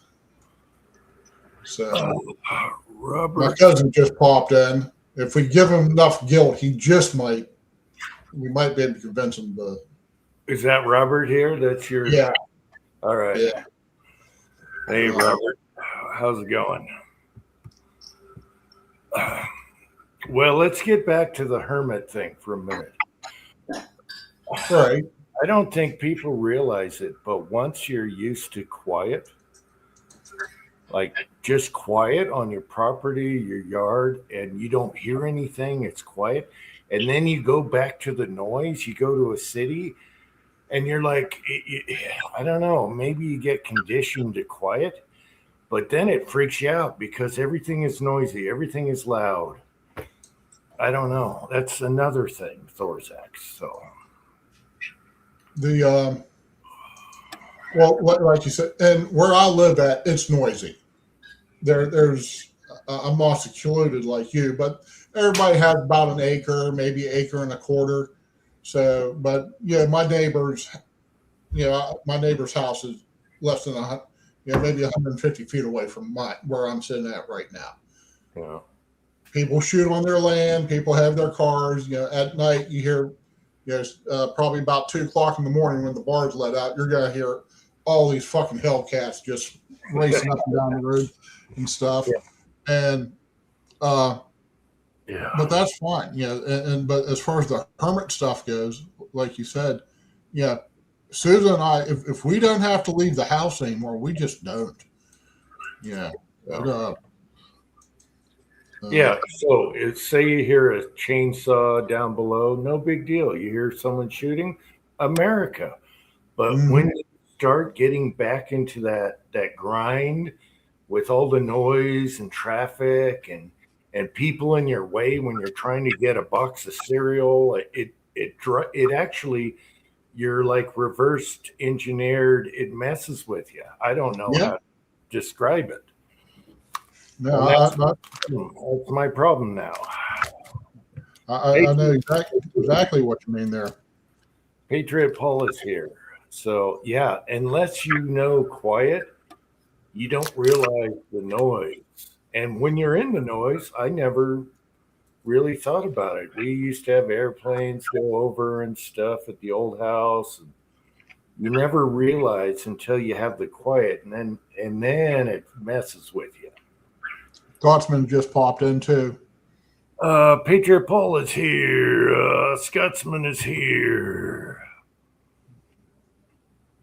Yeah, so that's where the issue lies. You mentally get used to quiet, and then it really messes with you when you get to the noise, the grind, Right. the traffic. Yeah, traffic. Oh my God, I hate traffic. I live 500 yards away from the Hood Canal. I know what quiet is. I live in a very, very quiet neighborhood, and I know exactly what you're talking about. I mean, I avoid like going to cities. Well, that's the one thing I hate about going to the doctor. They're all located in the middle of an anthill city. You know, where there's people and cars and people driving around all over the place. Man, it'll drive you nuts.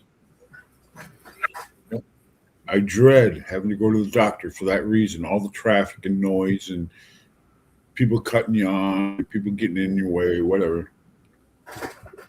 You know,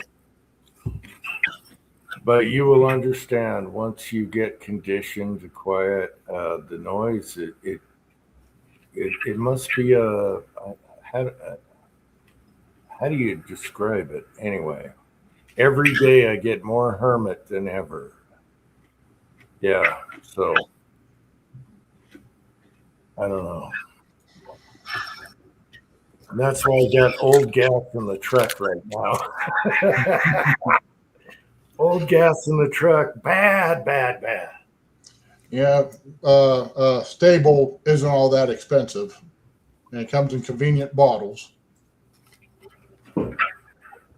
Yeah, but I got to flush. I'm flushing out my injectors right now. So even though it's an old truck, it did come with injectors in 1989. I don't know.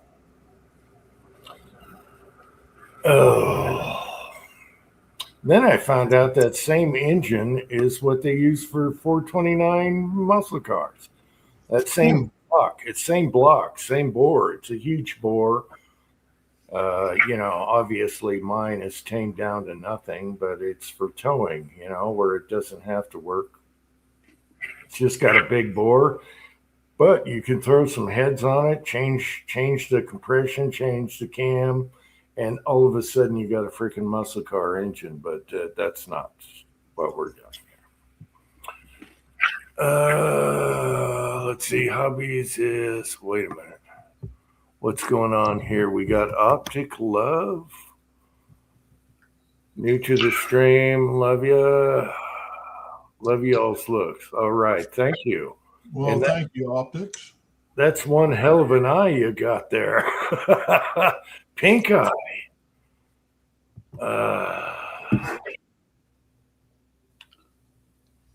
All right. Okay. Pat? Since my last divorce, I've stopped chasing women. Way quieter. It's awesome. I can get where I want to. I can go where I want when I want. And I can watch whatever I want on TV. Yeah, you got two women in that house of yours, plus, yeah. So they're about ready to start bringing home boys. So I don't feel for you, cousin. I don't feel for you. Hey, who's got the older Smith there? That's mine. That's the one I bought last week, and then I bought the stainless steel version Is this that week. for a four number Smith? That's the 456, and then the Yeah. 6. Oh, three. No, wait. 459, and then the 659 is the one I picked up Friday. Okay, 3-digit. Okay. Yeah. And I only have one 4-digit. That's the 40 or the 5946, Okay. which I've had since summer. But yeah, my cousin, like I said, like I just read off there, Wait a he minute. just got divorced again. Well, it's been a few years now, and it's just him and his daughters, and Gee, he's just living the high life now. what did I just do? Now we got a black screen. I don't know. Uh-oh. What did we just do here? Oh, it's a blackout. Add to stage. Okay, I added this to stage, but now I can't show everyone. What the hell just happened here? Is it? No, don't fucking do that. Is that grip panel scratched or cracked? I'd have to go again. Look, they're used. They're police trade ends. So I mean, they're not. They're I missed. they're shooters. Yeah, I missed my 10 millimeter 4006. No, 1006, whatever it was. Yeah. Now, how do I get rid of this? Because I can't see the panel anymore. Let me. Is it okay if I remove this? Yeah, no, go ahead. And the thing is, the price I paid for this one is about a couple $100 less than the 659, and yet, as far as I'm concerned, that one's the nicer, better shape. The one nicer, better shape. But those 3rd and 4th generation Smiths are becoming rare as hen teeth now. So I'm grabbing them when where I can. Oh my God! What the hell is going on here? Yeah. I'm trying to get the picture. Everyone. The monkey is pressing the buttons. Now we have Pat on the hood of a Buick station wagon. Now what the hell did I just do? Oh my God. That whole thing screwed everything up. Wallace, I've got a 5906. Oh. I mean, it's a well-built pistol, but it's kind of heavy. All right. Yeah. You got- Oh, yeah. No, those old Smiths, exactly what you just said. They're heavy. But It's a stainless, man. That thing, it's solid. Yeah, but it's a 5906. It's a police trade-in, but it's in really good shape. Oh, wait a minute. Hubby says he hated the 39. I think that was the one of the best feeling guns ever as far as grip. I'm not talking about feeding. They weren't over the hollow point thing yet. But the 59 was a double stack version. But the 39 was super comfy. But he probably hated it because it didn't feed worth a crap with hollow point. All right. I'll tell you what, yeah, if you guys don't mind, I'm going to share this with you. And I kind of got this from my daughter because my daughter said, "Hey, Dad, do you want a snack?" And so she just pulls it out of her little mom bag and she keeps all the snacks and stuff for the kids in. And she gave me some of these brown sugar and cinnamon breakfast biscuits. They're the great value. They sell them at Walmart. They're cheap. These are good, especially if you put some peanut butter on them. Oh man, they're awesome. Pass that here for a second. I want to show the guys. okay. Really good. How much sugar they have in them? Show the package. So they're kind of like, all right, let's see that. Brown sugar, brisket, Breakfast Brown sugar biscuit. and cinnamon breakfast. okay. Okay, Food of Champion. Good delicious. And they're great. Oh no, here we go. You're the champion. Wait a minute, Pat. Brownies. Showing what they got. To Brownies. Is I that don't know what it is, but Sylvia got one. it's got Yeah. caramel on top. That's all I care about. Oh, sugar, sugar. Oh yeah. Mm.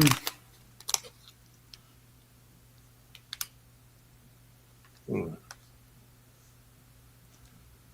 So I'm trying to remember. Great Value is from where? Is that Walmart. Walmart. That's the Walmart. Walmart. Some of that stuff is good. It's well world. They're Yeah. cheap though. They're only like $3 for a great big box, and they're delicious, man. I'm telling you, these are awesome. You put some peanut butter on these, it's great. Or you put a slice of chocolate on it, or you put some strawberry jam or whatever. It's awesome.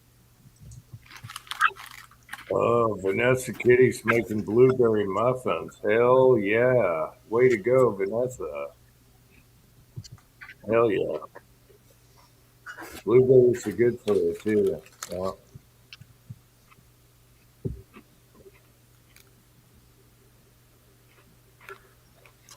It's got 21 grams of whole grains per serving. Fructose fiber contains 8 grams of total fat of total fat per serving. It's got all kinds of vitamins and stuff in it. Let me see how much sugar it's got.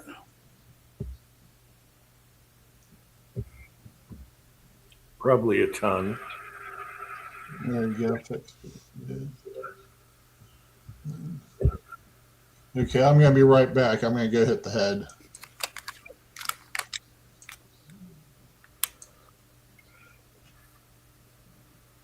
What's up, Pat? Yeah, it's kind of high in sugar. It says it's got total sugars is 12 grams. It says added sugar is 22% DV.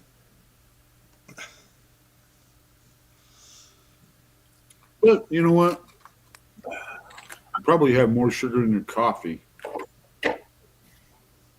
Well, my hydraulic fluid, I use cranberry juice. That's where I get my sugar. Other than that, I don't eat much sugar. I use honey in the coffee. ZZ. Yeah. I've been using honey in my coffee. I like that. I'll tell you what's really bad for you. Hmm? What's really bad for you, believe it or not, one of the worst things that you can drink is orange juice. It is loaded with sugar. It is loaded with sugar. Orange juice is really bad for you. Yeah. It will shoot your sugars right to the roof.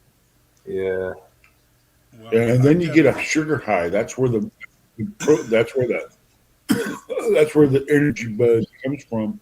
But after the energy buzz burns off, then you crash because you get a sugar crash out of it. Yeah, but orange juice is terrible for you. It's not that good for you. unless you're about to go into a diabetic coma because you took too much insulin and didn't eat enough, and yep, orange juice is great for getting them out of a coma.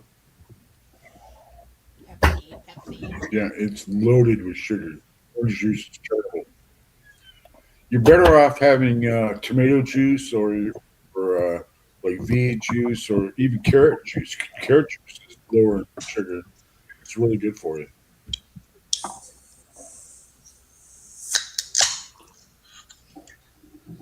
Well, if But you like got, everything else, carrot juice is expensive. You go to buy carrot juice, man, it's super expensive. Any of that natural stuff, man, beet juice and all that other stuff, man, that's all super expensive. If there's no additives in it or anything, it's just straight raw juice. You're better off just buying the vegetables and juicing them yourself. yeah, use a For the juicer. price, believe me. Use a juicer. We've had a couple of them, and we also have a blender that'll juice. Oh yeah, remember Jack LaLanne's juicer when he was Yeah. Yep. I remember when they destroyed him. A lot of younger guys won't know who he is, but he was the guy in black and white doing exercises for all the housewives Hmm. back in the early 60s, late 50s. And the guy lived forever. Yeah, he was one of the first guys that made juicers popular. Yeah, he used to have a brand that he used to sell. It was kind of like it was kind of like on TV or something like that, TV type thing, and it was called Mister Juicer. And uh, I had one for a while, and I turned around and I gave it to a friend of mine. He still uses it. He says it works fine. You know, Mhm. Mister Juicer. The problem, A guy gave it to me. You know, it worked fine. Pat, you're going to appreciate this. The problem with Jack, when he went on a talk show and he got set up with the scientists next to him, and his next thing was selling vitamins, multivitamins, and you buy all his vitamins and everything. And the whatever scientist guy, whatever you call him, he said, all you need is a multivitamin. It does the same thing as all the shit you're selling. And they did that live. And his face was like, he didn't know how to react to the guy that was a chemist. Hmm. And he's like, you're just Right. selling shit. This one multivitamin does everything. All your it was so bad. I think it was on TV in the 70s. And I watched that and I was like, oh, and he didn't know how to reply to that. So the chemist guy really screwed his vitamin sales there. Yeah, bad. Jag is here lurking. But yeah, you can't go wrong with natural juicing, anything, carrots, whatever. It's the way to go. You don't get the crap. We used to juice a lot. It's actually really good. The only problem is cleaning the damn thing, the screen cutter thing. Oh yeah, yeah, yeah. They say the one that you want is the one that it's a slow process. You just throw all the stuff in there and you put the lid on it and you turn it on and it it it turns and it's got an auger and it just keeps augering away at all the vegetables and then it just mashes all the juice out of it. But they're Yeah, pretty expensive. They're like a 4 or 5. yeah, we have a heavy duty blender that does that, and then you get all the roughage and everything in there, and it works. But it's a pain in the butt. You know, And when you look at it, you that's know what? Your vegetables are cheap. You can get a bag of carrots for nothing. I mean, you go out and buy a bottle of carrot juice. It can cost like $15.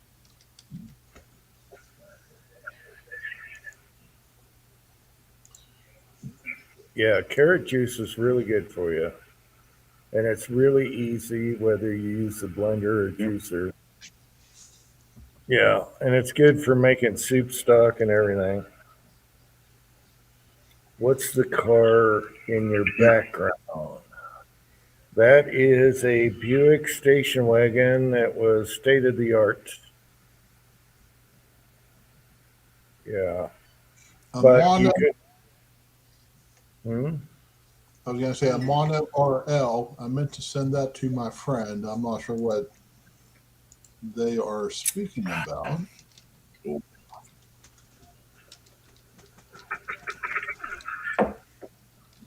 Green Monster is better than.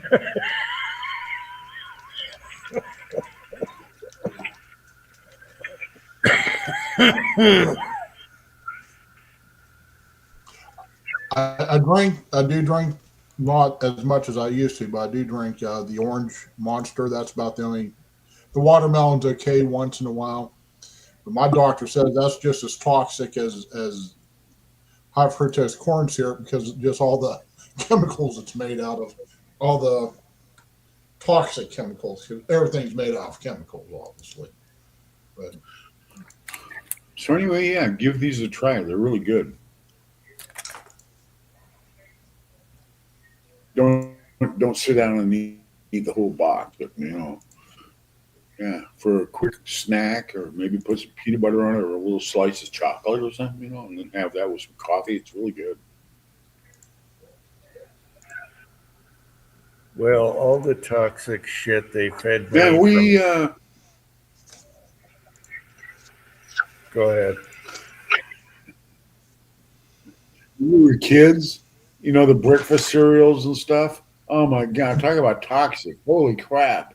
I don't see how the FDA ever approved anything that we ate as kids. It was loaded with sugar, all kinds of stuff in there. the food pyramid, if you look, if you dig into it just a little bit, you don't have to go digging too far.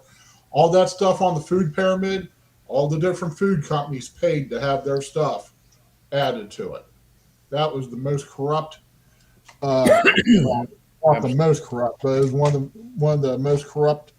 Well, it's like we were talking about. We were talking about convalescent homes. Where convalescent, assisted living and old folks homes. The funny thing about that is the people that own those facilities are the people. It's not administration that's raking in the bucks. It's the people that own those facilities. Those are gold mines. Okay, Mhm. that's the reason why they always have these older people apply for Medicare or Medicaid, because Medicare and Medicaid will pay for it. Do you know how much it costs to put somebody in a convalescent center for a year? $180,000. Damn. And the very people that put those people in convalescent centers are the doctors. So guess who the owners are? The doctors. So that's socialized medicine right there. That should answer your questions about medicine. They're going to rattle their sable for their own means.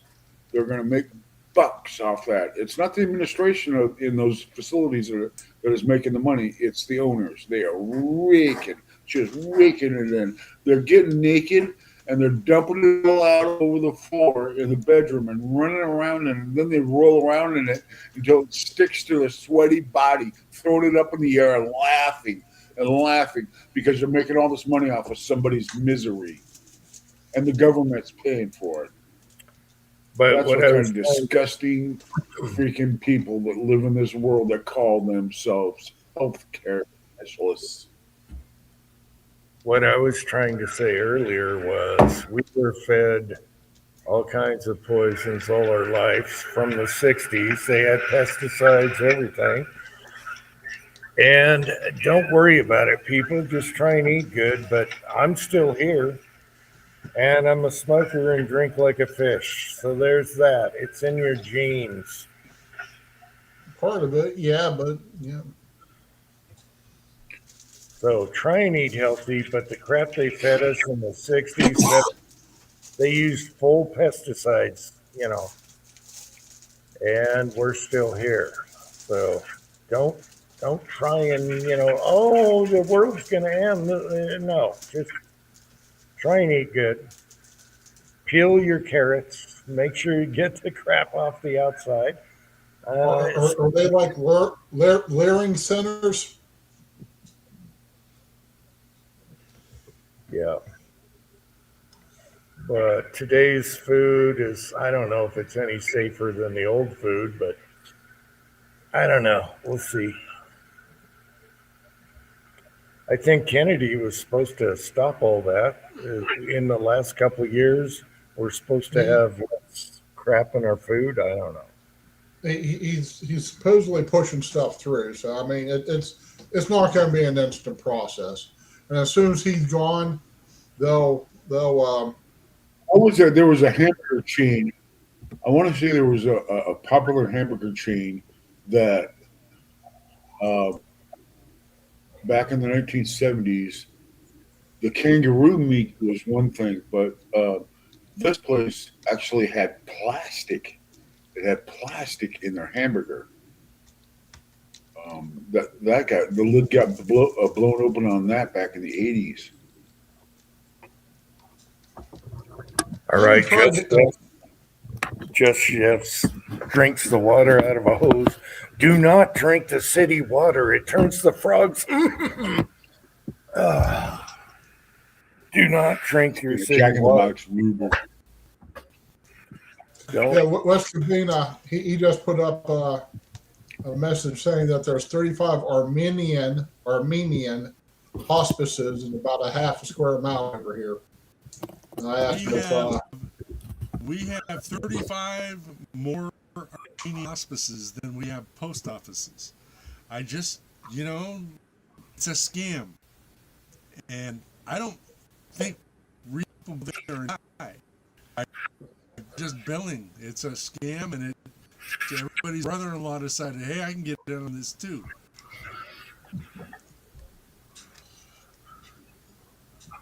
well, like I've said before, if I ever get diagnosed and once it hits, once I start into stage 3, I'm going to get a 100 pounds of cocaine, a 5-gallon bucket of acid, and go out to the desert with a telescope and a rifle and just do bumps of coke off of Susan's ass and during the day and shoot at rocks and trip my balls off and look at the stars all night till God decides to take me, and just rock and roll like that. So fuck that shit is sitting there and just rotting away. No rotting away here. No, not doing it. I'm thinking Cliff now because I can get insurance. Look, I'm on- No, I'm not going to kill myself. I'm just going to live a rock star lifestyle till nature does what nature does. well, I found out. Go ahead, Pat. You probably make it then. You could have 3rd stage cancer, go out and live the rock star lifestyle and be like Keith Richards. This is true. You could run out of cocaine. Then where would you be? I'll just go get more. I mean, they make just like Doritos. They keep making the shit. Okay. All you have to do is find a cop, and he'll have plenty to sell. That's a joke to any cops watching. I shouldn't mention this because it could come back to me, but I found out that on a car insurance, if I died in a crash, I would make huge bucks. And whether it's off a cliff, a telephone pole, whatever, and there you go. The family gets the money. All right.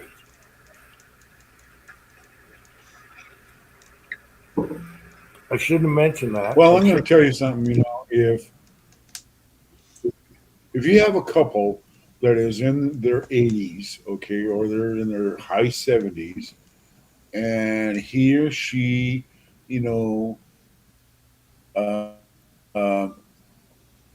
can't take care of himself anymore.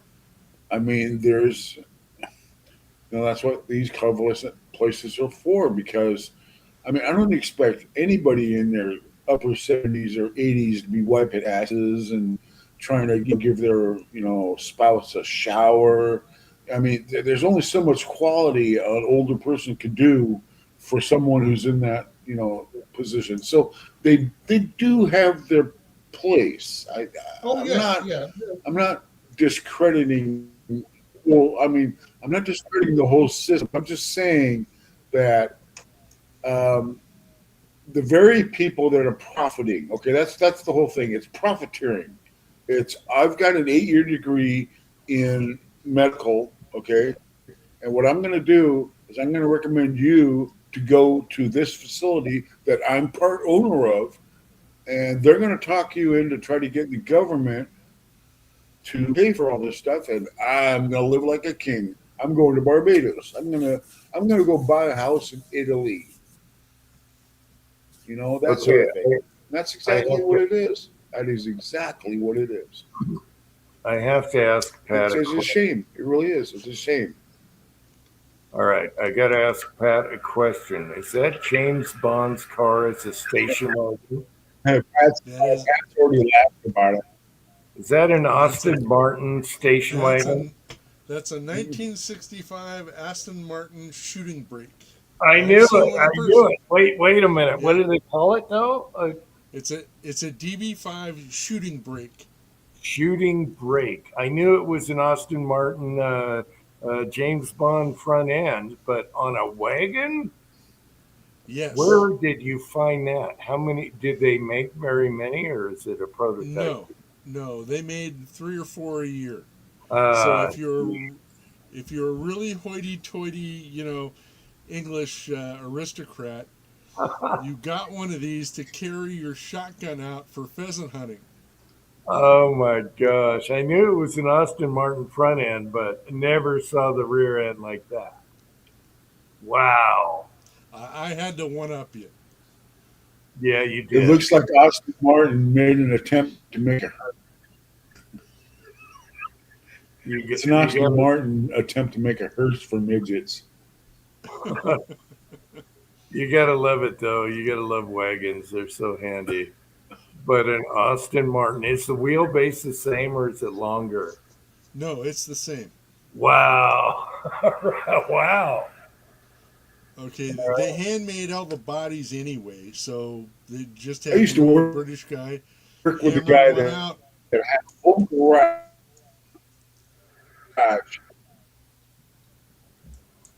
I worked with a guy who had a whole garage that was.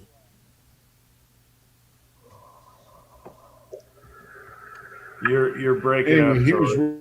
really into the bug-eyed, sprites. But he was going all over the place. He'd find one for sale, like in Oregon. He'd go down there and buy it. One in California, he'd go down and buy it. And he just had a whole collection of these bug-eyed, sprites. And they were all in different stages of being restored. Dirty juice. What is dirty juice? Yeah, I just Dirty juice. Never heard of it. Anyway, Pat, okay, you slightly went up me because this Buick is super rare and way ahead of its time. But I love James Bond stuff, and they should use that in the next James Bond movie. Don't you think? Bring the wagon. Yeah, bring the wagon. Oh, yeah. now here's my question: was that the front end or the rear end on that Buick? That's the front end. Okay. The rear end folds down so kids can step up in the back all the way to the Right. ground. And then the back seat behind the driver is a curved, like a couch curved seat, like in a limo. Oh, And okay. then the front seat, actually, the passenger can swivel and look back at their kids. And then the top is a glass where you have 3 different views of sunlight. You can change the sunlight because it has strips. Yeah. Way ahead of its time. They should have made this son of a bitch. They would have sold tons. It's pretty cool. But I like that Austin Martin also.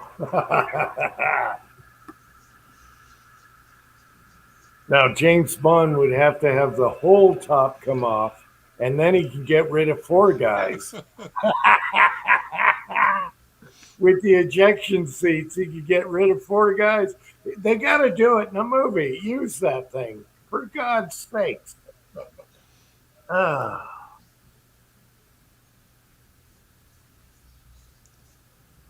That would be hilarious, Pat. You know that. So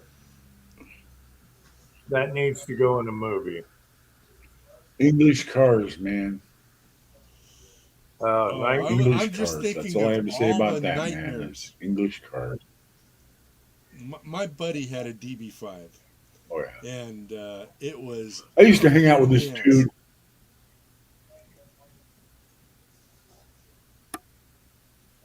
Yeah, you're lagging, so you got to I wait. used to hang out with this dude when I was in high school.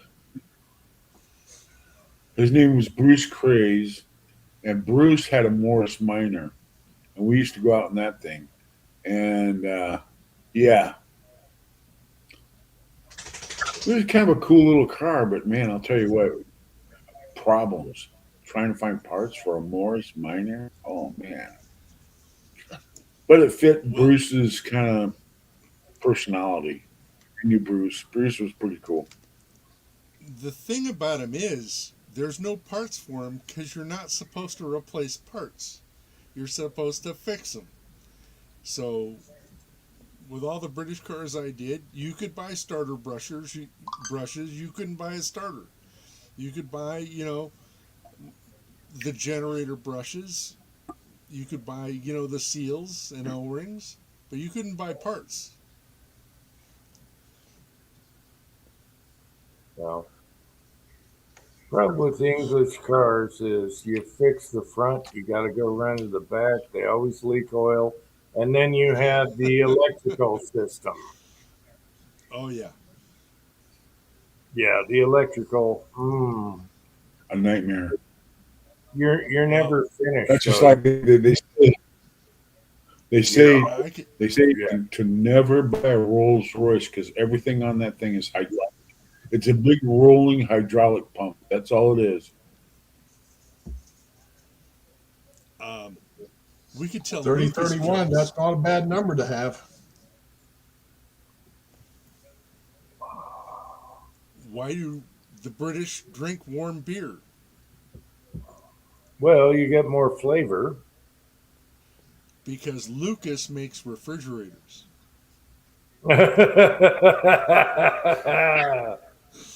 Uh, Um, what what are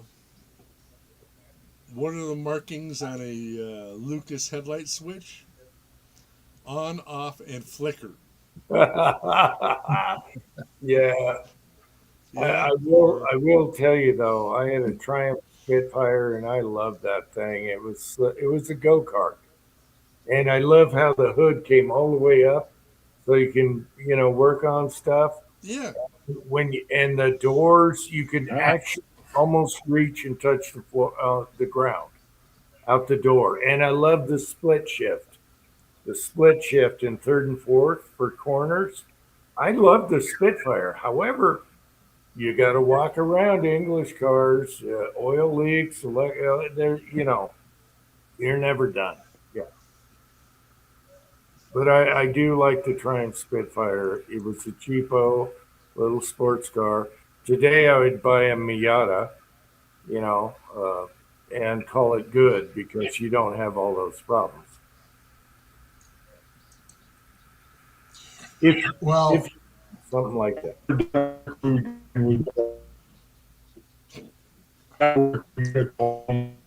Be one of the tugboats or one of the destroyers or something that came in, and it would be like ships force in there. They can't figure out why their lighting system don't work or something like that. Oh, OFF. You tried that one yet? And they do what? Well, where's that located? They call back. Oh, haha, very funny. The ONOFF breaker. the where the area where my cousin and I are from, it's all hills and not mountains, but very hilly, very lot of switchbacks, stuff like that. I'd just love to have a Porsche that I can just race around on those back roads up in.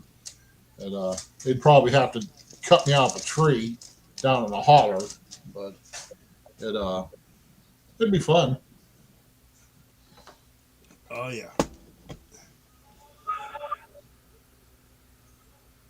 Valet, yeah, valets. We have troll problems, so I don't know if I want to let you on here, but thanks for asking.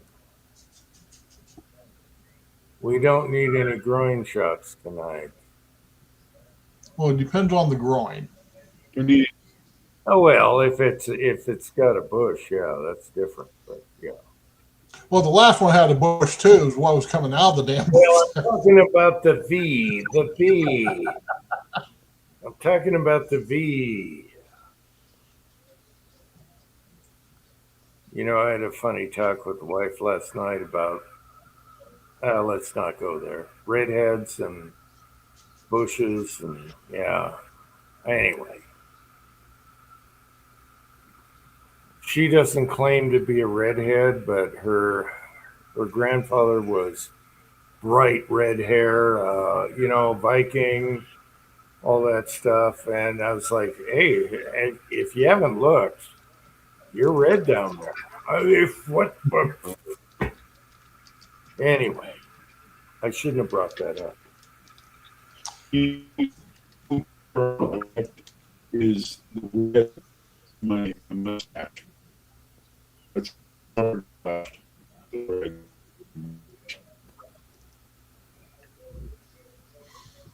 I did date a couple redheads over the years, but they were lying.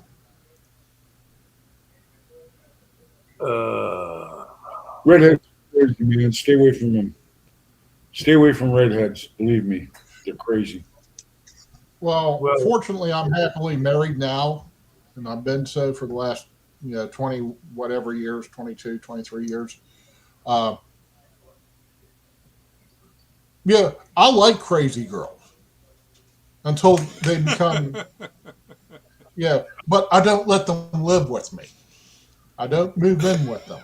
I don't let them move in with me. Yeah. I like them It too, just- but don't go to sleep. Well, Yeah. Dave, I have a question for you. What do you do for a living? Well, guess what? I got a question for you. Why are you still here? Oh, yeah. Yeah, I've had that conversation before. it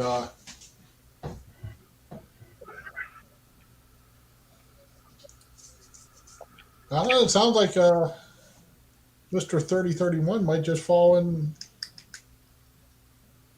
line I here. know. All right. 30, That's 31. one of those.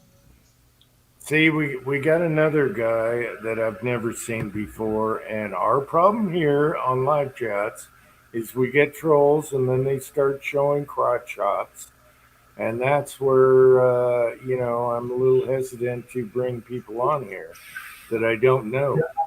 I suspect that's not LeBron James, and I'm not sure what the Hey, Jim, why what the grenade. don't you guys, Jim should take a chance.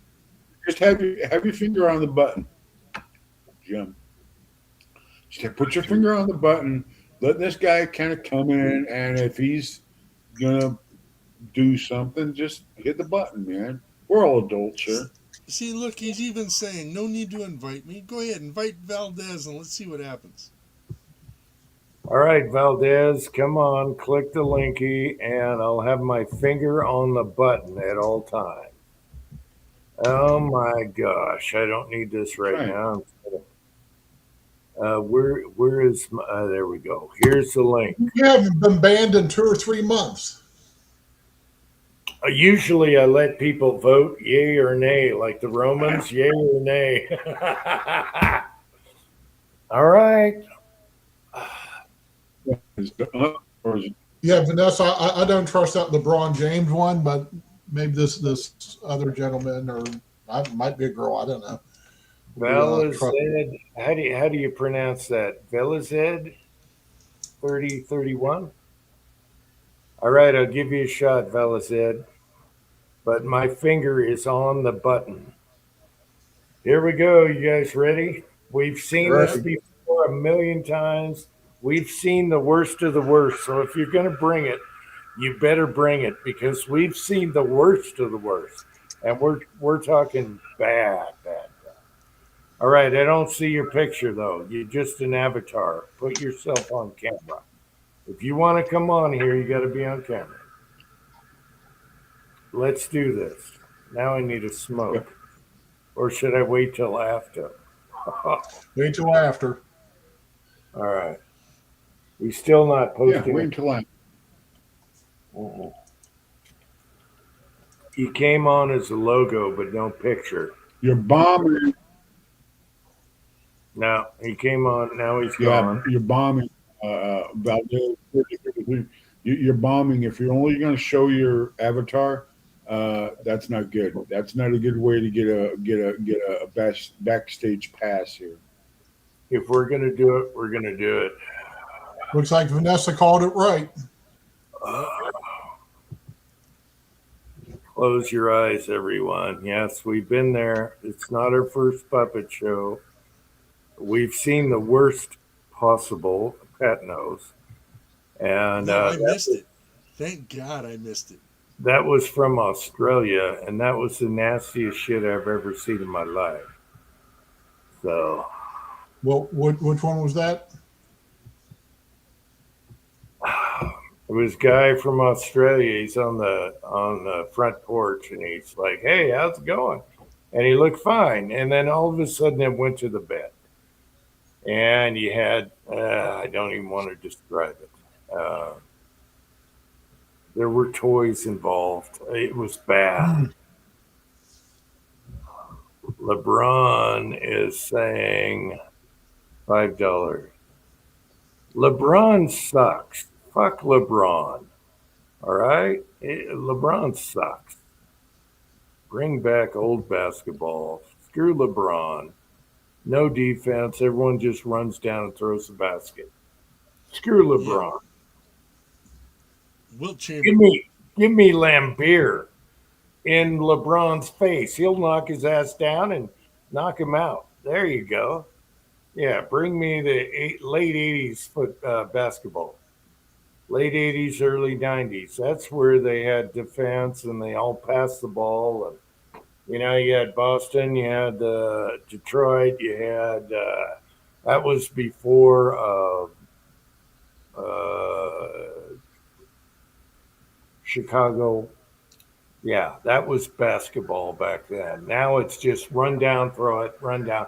Nobody does shit. They're all a bunch of woke bastards, hypocrites, selling their slave labor tennis shoes. So there you go. There's my rant. How about that? Yeah, and your slave labor tennis shoes. Yeah. Can we pause for a national anthem? I gotta say though, they do make good shoes. I know, but they're selling them $1 for dollar labor for $70 shoes, whatever, $100. I'm sorry, I don't buy it. I've been through. We used to go to the best. I made beer with basketball on the label, and it was Sonic's. What did we call it? Jim and John's Sonic Brew. Screw the Chicago Bulls. Screw the Bulls. That was my first beer I ever made. It was an IPA. So there you go. I had no idea you were a brewer. Yes, we brewed a long time ago. My neighbor across the street where I used to live, he quit his job, opened a brewery where you could go in and make your own beer, and then come back. He stored it in the cooler and everything, and burped it, did all the shit you got to do, and then you come back and pour it in your bottles. So you had recipes and you could do labels and everything. So we went with an IPA, which was really good. And so he made a U brew where you go in. And that's when they first started U brewing. And it's like going to the laundromat. You come back, you make a keg, you come back and put it in bottles. And then you can clean your bottles and do it again at his facility. Yeah, it was the best thing ever. I gave the garbage man a 6-pack. After the Sonics played in the playoffs, yeah. Oh, we got Heisei is here. Yes. Yes, he's looking good. Decent. Good to see you, Heisei. Good to see you, I'm Heisei. feeling good. Like I said, the fog. Getting the fog between the ears, getting it to clear up, man, that is the biggest help in the world right there.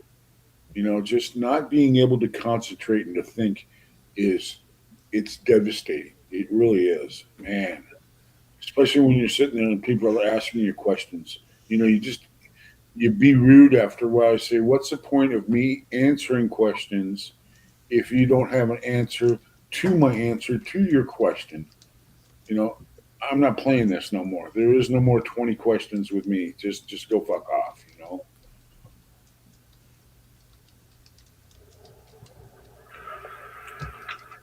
There's a lot of odd stuff that happens after a stroke, and I'm trying to Sure. remember a lot of them, but they're stupid little things, and I'm like, what the hell? And I'm trying to remember all the ones my wife had, but you're going through that now. But it's like little, yeah, it's weird.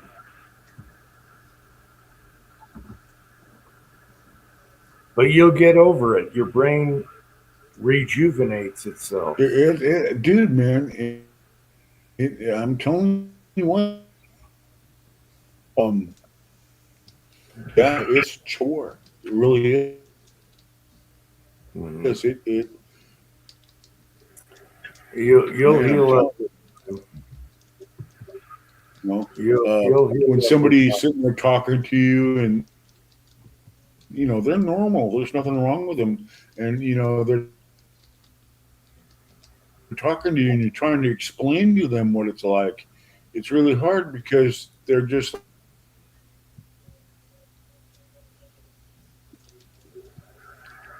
I could just jump up and do whatever I want. Well, I can't right now. I got to really.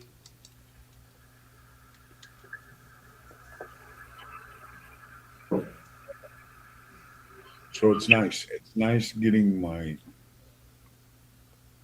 Recanoia back. You know. it's going to take time. There's little things that, man, I'm trying to remember all the little things. And it's like, what the hell? But then she totally healed. She's 100% now. And I thought, who the hell is this for a while? But yeah, it just takes time. About a Right. year, and you'll be good. In 2 years, you're going to be perfect. Well, you get frustrated, and then you get short with people. You Yeah. know, because they don't understand. People are trying to be sympathetic, trying to be helpful, but it just turns into like a back seat driver. You know what I mean? It just starts driving you crazy after a while. Yeah.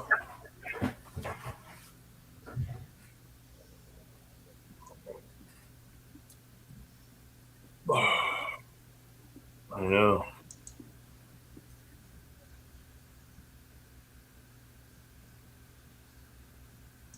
Mm. Hey, Sylvia, Mm. we're talking about laundromats. Oh, you told them your secret, huh? No, no, no, no. Oh, oh, No, oh, one of the guys on the side chat, Garage Guy, says oh.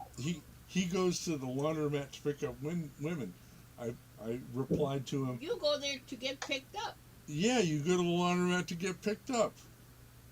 Mm. Oh. Beggars can't be choosers. I don't. Okay, so, Mm-hmm. so I got a quick story in response to what Kyle just wrote. Okay, so when they first checked me into the convalescent center, they put me in to share a room with this guy. He was I don't know, he was in his mid 70s, and he had Parkinson's disease. The thing was is that he was delusional, and he would he'd have these uh, oh, what is it? He would he just go off in some imaginary world of his.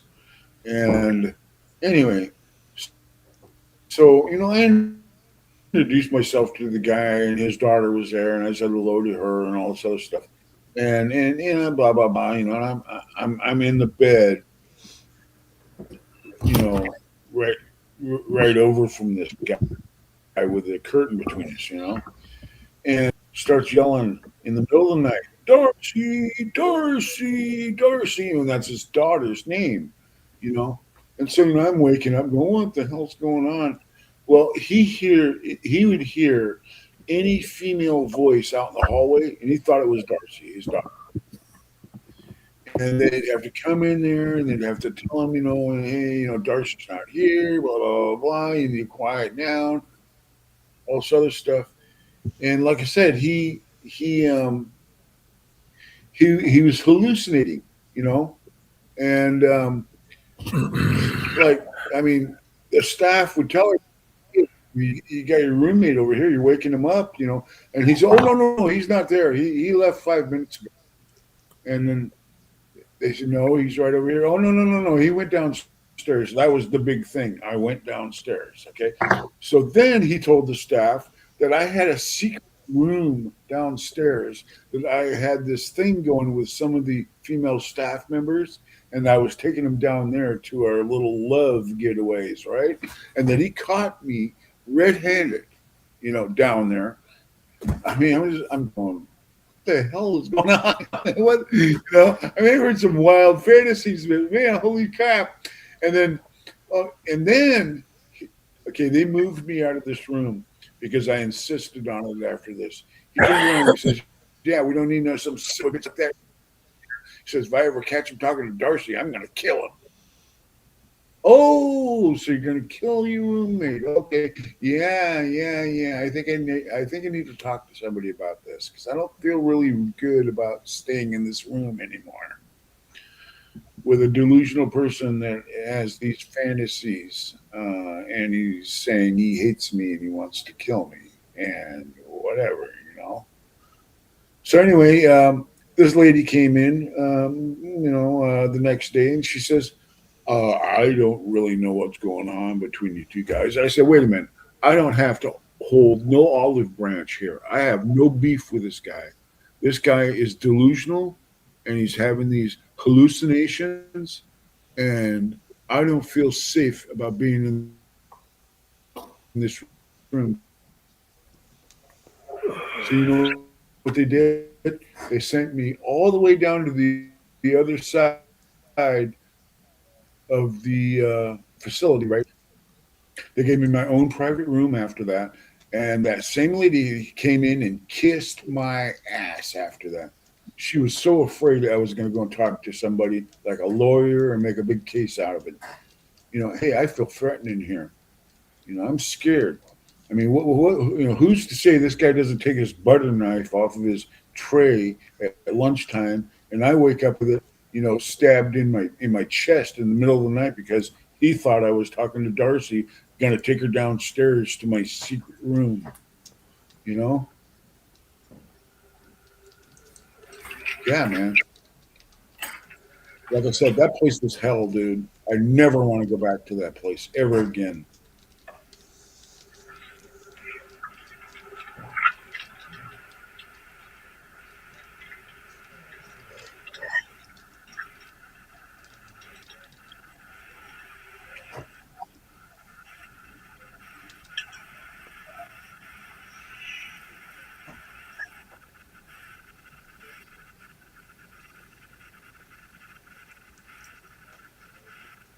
Okay.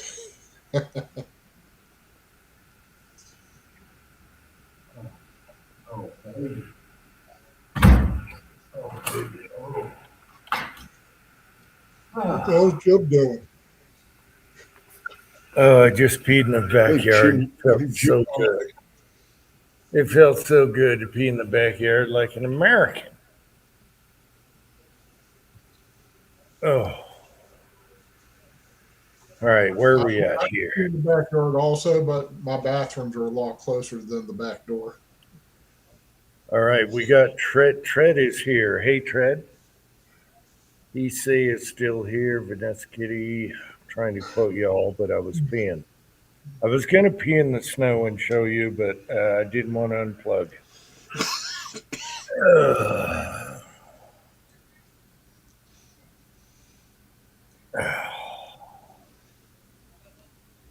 Now, where are you now? You're smoking a cigarette. Are you in the garage?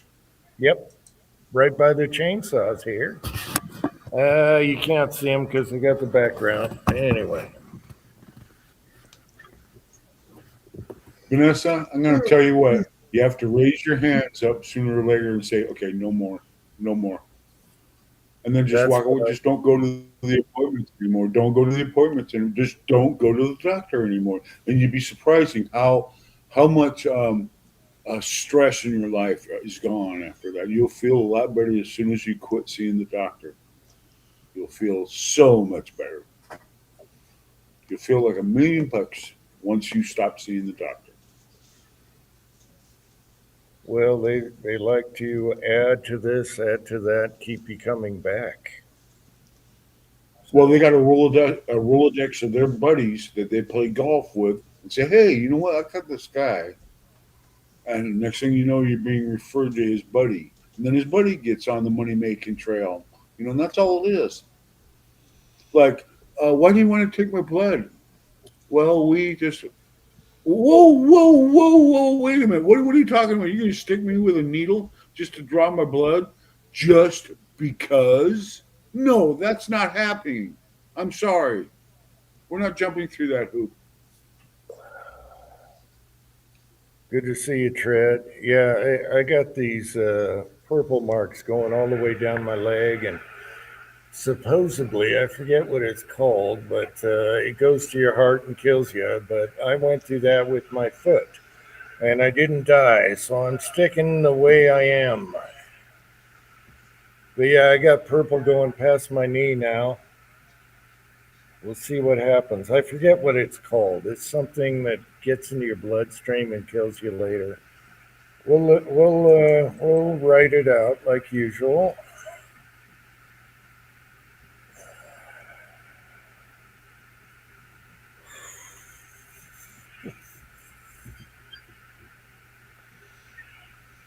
Well, that's Jim. No, I That's don't have Jim. to. He'll have 5 empty packs of cigarettes crushed in his hand, saying, hell no, I'm not going to go. Hell no. Well, that's the first thing. You can't smoke in a hospital, and you can't drink. So what the hell am I doing there? The funny part was the room across from me.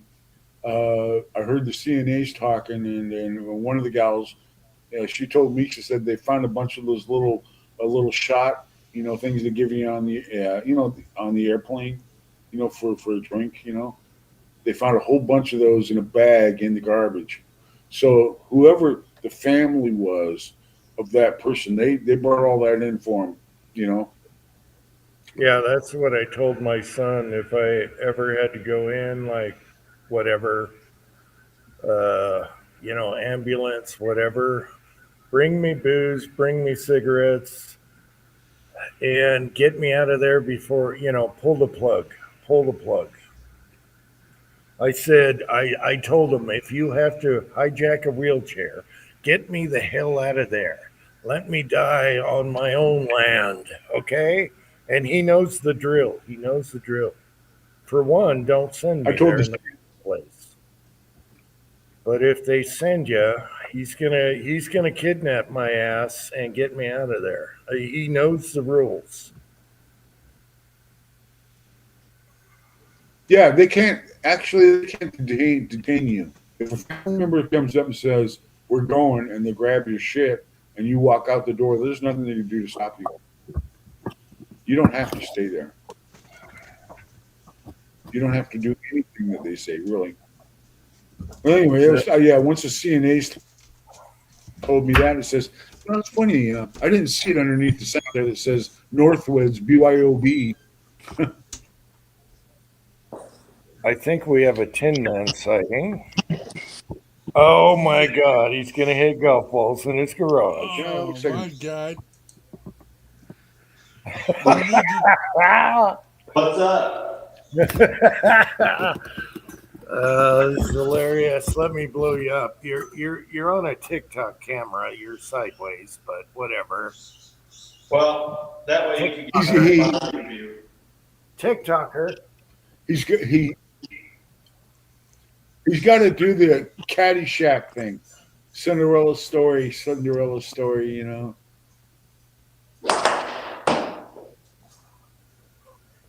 Okay. Wow. Let me give a little advice. Your legs are too stiff.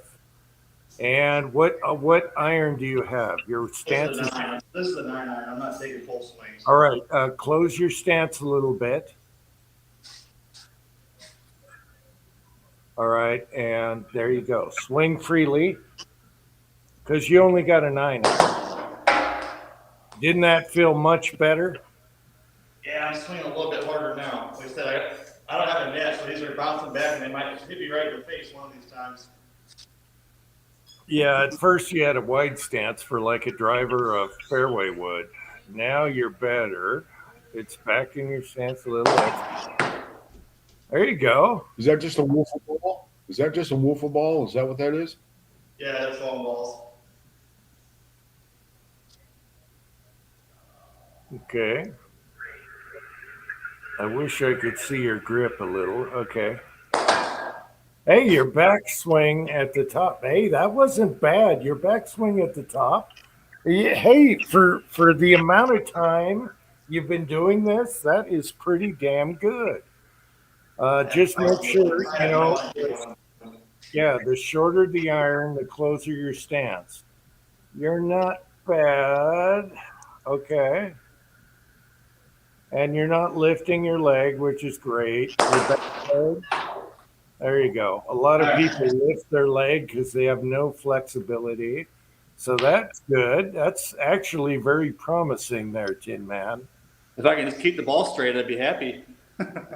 No, it's very promising there. A lot of people lift up their back leg and shit. You don't do that. And at the top, you didn't look bad. Dang. I'm not taking 100% swing, so. That's all right. That's all right. You don't. That's where I get squirrely, is if I go to full power it, I do all kinds of goofy shit. Yeah. There it is. I lost one. Uh-oh, Mrs. Tin Man is here. Watch Tiger Woods. She says, watch Tiger Woods. Don't even let her bust my balls, because I could tell you a story about her a little bit ago. All right, 9 iron, not too bad. Yeah, close your, make sure you don't have a wide stance. And definitely a little flex in the knees, which you did. You're doing good. You're doing good. Don't overflex them, but yeah.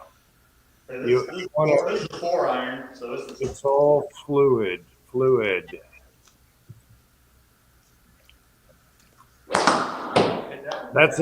a minute. That's a 4 iron? Yeah. You're quitting after your backswing. Finish your backswing. But I'm not swinging 100%. Yeah, otherwise you're just doing a punch shot. So finish. There you go. You finish your backswing though. There you go. It's not a punch shot. We'll talk about that later, but you finish your backswing. That's good. Yeah. For the amount of time you've been doing this, oh my God. For the amount of time you've been doing this, that is pretty damn good, I must say. Thanks. All right. Yeah. No. I'm not trying to take over the chat. Hi. Okay. Love you, baby.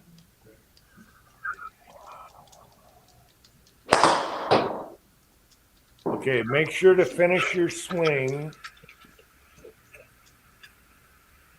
and kind of pose. Pose with your swing with the club. I can see that if I take a full swing. Pose with your swing. Yeah. Make sure to finish with the pose in the back. That's not bad. I topped that one. That is not bad. So, and you're doing 4 irons in the garage. There you go. Yeah. My problem is if I go full swing, my club head is way open, if I try to hit it too hard.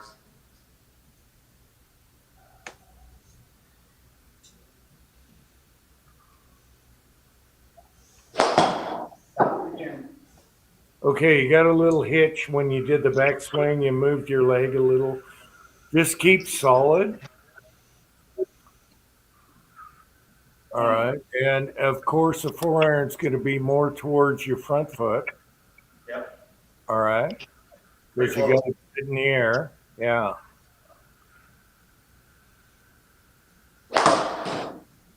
Man, for the amount of time, you've only played what, 3 rounds? 2, 3. For the amount of time, you're going to be a rock star because you're really doing way better than a novice would do. Now you're going to a smaller club. No, I'm going. This is like off of a fairway right here. This middle one. I gotta hit a little- Yeah, you're going off of a wedge type grass there, but yeah, okay. Can you tee it up on that pad? Yeah. Okay, good.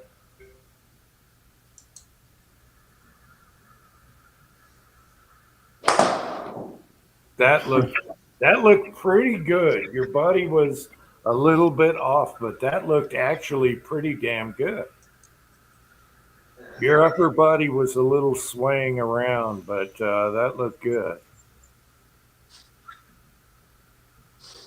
The beauty about today is you can use your camera to check your backswing. I know. I've already got like 5 slow-mo videos. I wish we had cameras back when I was golfing, yeah. Because it tells you everything at the top.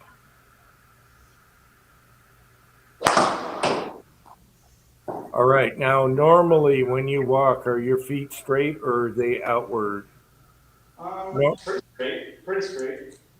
Like, okay, you don't walk like you're not pigeon-toed.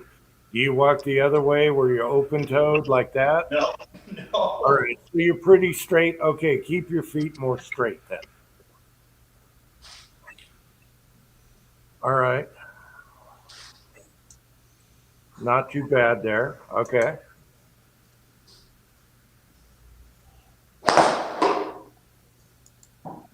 Okay, it looked to me like you didn't want to take a backswing. Yeah, I'm not doing 100%, but Yeah, it looked like you didn't want to do a full backswing. And that's okay for a punch shot, but yeah, take a full backswing like a driver. all Because right. you're the 4-iron, so you're going to be close to a full swing there. Okay. So kind of Rip it. Rip it. Let her rip. That looked pretty damn good. That looked pretty. If you can keep your balance there, that looked pretty damn good. I'm amazed at the amount of time you've been doing this. That looks pretty darn good. Just keep your balance. All right, one more. Then I'm over it. Okay, forward in the stance and go a little higher. Okay. Should be right off your heel, between your heel and your front toe. All right, we'll go. That yeah, there you go.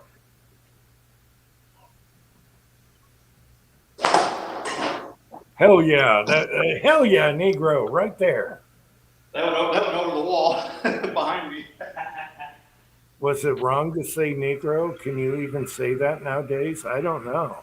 I don't care what you say. I think his feet are pointed out too much, right? Oh, Mrs. Tin Man is critiquing your swing. You know, Actually, why don't we get her out here to take a few swings with the hybrid club, and then we'll talk. well, I heard she's a killer with the 7-iron. Yes, she is. All right. For the amount of time you've been doing this, that is really, really good. You're actually almost a natural. Most people that start off with golf, they'll lift their rear heel trying to get flexibility when they shouldn't, and you don't do that. So you're actually, it's all position, grip, and the way you're just trying to make a natural flowing swing. This hybrid. This grip is gone. I mean, there's no tack on it whatsoever. So this Yeah. might be fun. Well, This grips, all you need some lighter fluid. You can change your grips easy. So what degree is that hybrid? 22.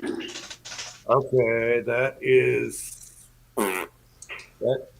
that is like a four, It's pretty close to a 4. 3 iron, 4 iron. Yeah. Okay. Oh, that was way off. Not bad, but you hung up on your back. You didn't release on your legs. Yep. You hung back. You don't want to lay Okay. back. You want to be forward when you finish your swing, not laying back on your back leg. All right. You're doing super good. Hit that one fast. Okay. Finish your back leg and let your heel come up. Finish that back leg, that full swing. There you go. Okay. There you go. Do that. Hell yeah. Mrs. Tin Man, don't give him any shit for the amount of time he's been trying this. He is doing way better than people do it for a whole year. And they still lift their back foot and all that crap. That is pretty awesome. I'm impressed, Tin Man. Well, we'll see how it translates. Hey, as long as his clubs don't become the other woman, you know what I mean? I'm telling you, dude, man, my guns got labeled as the other woman. Oh my gosh! Yeah, I think I'm done for the day. Now, do you have that mat taped down or it stayed? No, it stays where it is. I mean, I had it like That's right good. here. All right. That's all the further it moved, you know. It's not moving around too much. Yeah, it's got that gym mat stuff on the bottom. That's where you put your tee is through the bottom here. Then you can put the tees right there. Yeah, this mat was like $32. I mean, it was cheap. The middle turf looks like it's more rough than the back turf. It is. So that one back there is more like a fairway. This would be like your rough turf, and then this would be your tee box. Okay. Yeah, that's what it looked like. Yeah. And it's not too big, so I mean, if you hit it way fat, you're going to bounce off the concrete, so that'll teach you. All I gotta say is you're doing really, really good. For starting off, you got so much promise there. You're not lifting the back leg and all that crap and all this stuff that new golfers do. Actually, there was a couple swings there where you were just firing through it and finishing. Oh, there's the flat ball. All right, the flat ball. All right, here we go. Yeah, this one's really hard to hit. Yeah, well, you got to hit it just right on the, because it teaches you. And I don't want to hit many of these because these are actually a lot harder than the foam, so I'll put some dents in my garage door. What iron are you using? This is a 4 now. Wow, you should go back to 7 and practice with 7. Want me to do 7? All right. Yeah, 7. 4 iron's asking a lot for the amount of time you've been doing it. It'll be fine. It'll be fine. Now do the 7 iron. That's teaches you everything. 7 iron. That's your go-to. Nope, whiffed it. Yeah, that's what it teaches you, though. And if you top it, it's gonna. Yeah. All right, you got a piece of it. All right. Little fat. Yeah, this flat ball's tough. Yeah, Mrs. Tin Man, I heard you're deadly with 7 iron. That's good. This is the club she uses 99% of the time. But she's left-handed, right? No, she's righty. Oh, I thought she was lefty. Okay. No. Nope, whiffed it. One more. Yeah, put it. Yeah. Oh, Okay. Put it back in your stance a little more. All right. Your stance is more for a 5 iron or whatever. Now, move forward on your stance. Go forward towards the garage door. Yep. There Towards you my go. back foot? You're gonna hit it now. Towards my back foot, you want Hit it? down on it. Hit down on it. Yeah, you're gonna hit it now. All right. Yeah. The shorter your irons, the more back in your stance. That makes sense. Yeah. No, that's good.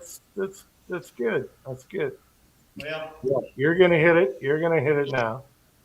You're way back. Yeah, you're actually good back. Yeah. All right. What's the side check doing? The No, Jeep. nobody probably gives a shit about this. I'm sorry. No, Pat says your Jeeps are gonna look like hail damage. It's hilarious. No, I'm loving this. Gosh, you make me want to get out the clubs again. Damn it. Do it. Damn it. I sold my clubs, so I only have a few. Yeah. Most of them are hickory. Try hitting a hickory. That's like hitting a spoon. No,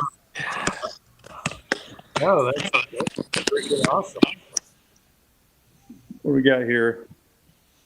TaylorMade Aero burners is what I'm rocking. Cavity backs, yeah. What shaft stiffness? Is it S or Regular. regular? I think you're a young enough buck for stiff shafts, though. Yeah, but see, if you get a stiff shaft, and I think that's like a fatter grip, so it'll pretty much cancel it out. If I get a stiff shaft and keep that same grip, I need a thinner grip. If I'm gonna Yeah, but the shafts are all about whip. So you're getting a little whip for your young whippersnapper. You should be stiff shaft. But as long as you swing easy, you're going to be okay. Yep. It'll be fine. I said I'm more worried about keeping it in the fairway than I am killing it. All right. Hey, I want to see the snowblower. Come on, go over to the snowblower. Yes, all right. Tecumseh. It doesn't even have a brand on the engine. It looks like a Tecumseh gas tank. No? It's here. Here's the sticker on the engine. All it says is 208. It doesn't say a brand anywhere. Yeah, but it's got the Tecumseh handle and gas tank. Weird. Okay. It looks good. My shoes are absolutely shot. All right. I will say, Tin Man, I do want a video of your backswing where you're at the top if you're shut or open at the top. But that can be later. So far, that looks like you're doing so much better than guys that have played for a couple years. Well, we'll see. They lift their back foot and all that crap. They still do it after 4 years. And you're already there. You're keeping solid. Use your shoulders and your body to swing. Yeah. I'm trying to not I'm trying to keep my upper arms tight to my body the whole time, and then keep them tight through the downswing, and then hinge like you're throwing an axe when you're about at your bottom. So that way you're not out too wide. I don't know. We'll figure it out. All right. Patriot Paul says the Team U Tiger Woods. Damn, you want to make me go out and grab a club again? I only have a couple. I bet it gets cold out there in that garage, man. I'll tell you. What are we at? 46 degrees and 32% humidity. It ain't bad. Oh yeah, I'm 30 in the garage right now, but I got 4 clubs in the garage right now. Thrift store, dollar clubs. Yep. I don't know. Dude, yeah, I'm all right on golf balls for a while. Got this bucket of foam golf balls is like $19. There's 42 balls in there. I know, but you don't realize how far ahead you are from other people that just started. Well, yeah, I guess not, but I'm also playing with the guy that's a single handicap. So, oh look, I made one in the shoe. I can tell you right now, you're way ahead of a bunch of guys that golf for a couple of years. Yeah. Well, I appreciate it. We'll see how it translates. Like I said, I don't know when I'm going to get out. It's still going to be cold for like the next 2 weeks. So, best I can do for now is a simulator. You know, simulators are about 5,000. It's just like our chronographs. So, you know, they're about $5,000. You can look at the screen at the top, but you don't have a screen where you're shooting at. But they're coming down in price. I would love a simulator. Yeah. So up the road from me, there's a bar that has a simulator. You can go play there. It's $40 an hour, but we have coupons, so we get a free hour. So we go play for 2 hours for $40. It's not bad. Yeah. We have one in the town over, and I have to go see if they're still in business, but they want memberships. Yeah. And I just want to walk on and do a video on Uncle Jim swinging for the first time in years. Do it, And man. I'm going to have to go see if they're still open. Dude, call them tomorrow. No, I'm not. I'm sure they have rental clubs too, or somewhere near you've got to have some rentals. I'm going to need rental clubs because all I have is my old driver, a putter, and a bunch of hickories. The hickories would be just fine. Hickories, no. Hickories are 1800s. You feel like you're hitting a butter knife. Anyway, Anyways, what were you guys talking about before I rudely interrupted? no, Sorry. let's talk. No, go back. Let's talk about the boob lamp for Pat. Pat, the boob lamp. Oh, yes. The areola size is just about right. The boob lamp for Timothy. PC Bullet Empire. There you go. Has anybody talked to Tim in the last couple weeks? I'm not. No, I haven't seen him for a little while there. All right, I'm turning my camera off. You can take me off full screen. Okay. And wife beater T-shirts aren't legal on golf courses. You need a golf. Dude, I've got golf clothes. Don't you worry. You got a dress code on golf courses. You need a collar. I have Callaway golf pants. I have dry fit polos. I got it all, bro. I'm good. All right, no wife beaters on the golf course. Hilarious.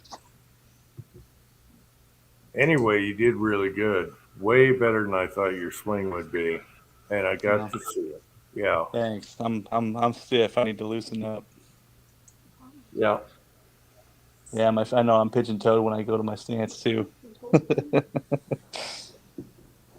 Yeah, you want neutral, maybe a little open, but neutral or open. And then it's ball position versus your loft on your club. So Yeah. ball position, the more loft, the more back, and the more forward for like a driver or whatever, a 1-iron, whatever. Mm-hmm. Like Lee Trevino said, only God can hit a 1-iron when he got struck by lightning at a tournament. Watch some Lee Trevino videos, especially on chipping and everything. He will teach you all. Yeah, he was the king. Yeah. Well, I've been ever since we actually went out and actually played on a course. I've been watching a ton of videos and trying to soak in info about keeping your arm tight and doing a good hinge and all that stuff. And yeah, we'll figure it out. Yeah, don't be too tight though. You want to be loose. You want to That's be. my problem. I'm naturally a tight person too. So Yeah, you want to be loose and flowy. Yeah. oh, the grips made my hands stink. You want to smell that? Let's... all right. If I can do that for about an hour a day, I'd be all right in a couple months.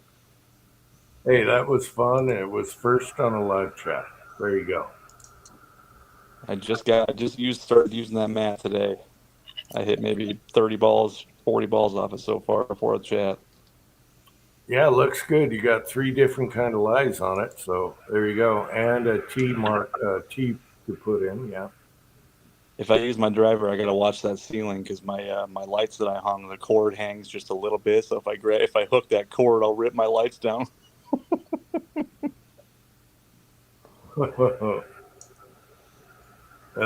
Good stuff, though. You're way ahead of the game. I'll tell you that right now.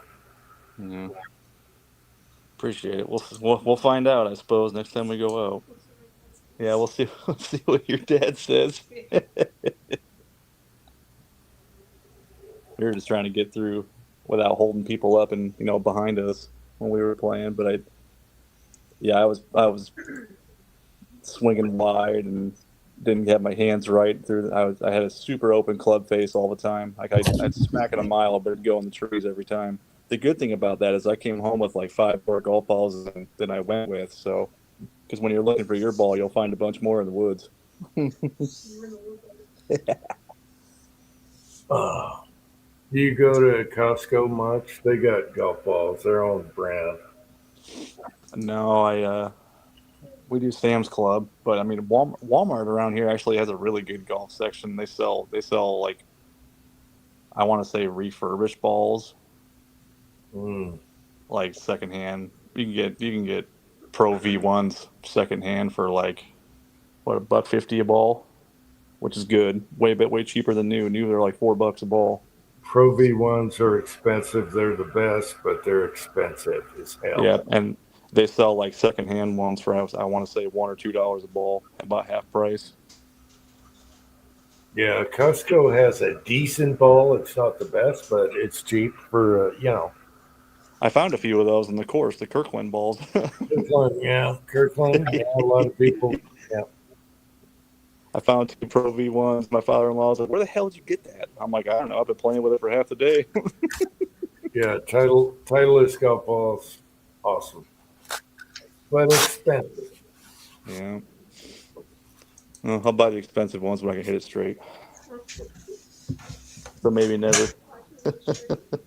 I got a whole bunch in my bag too that he hooked. He's got hundreds.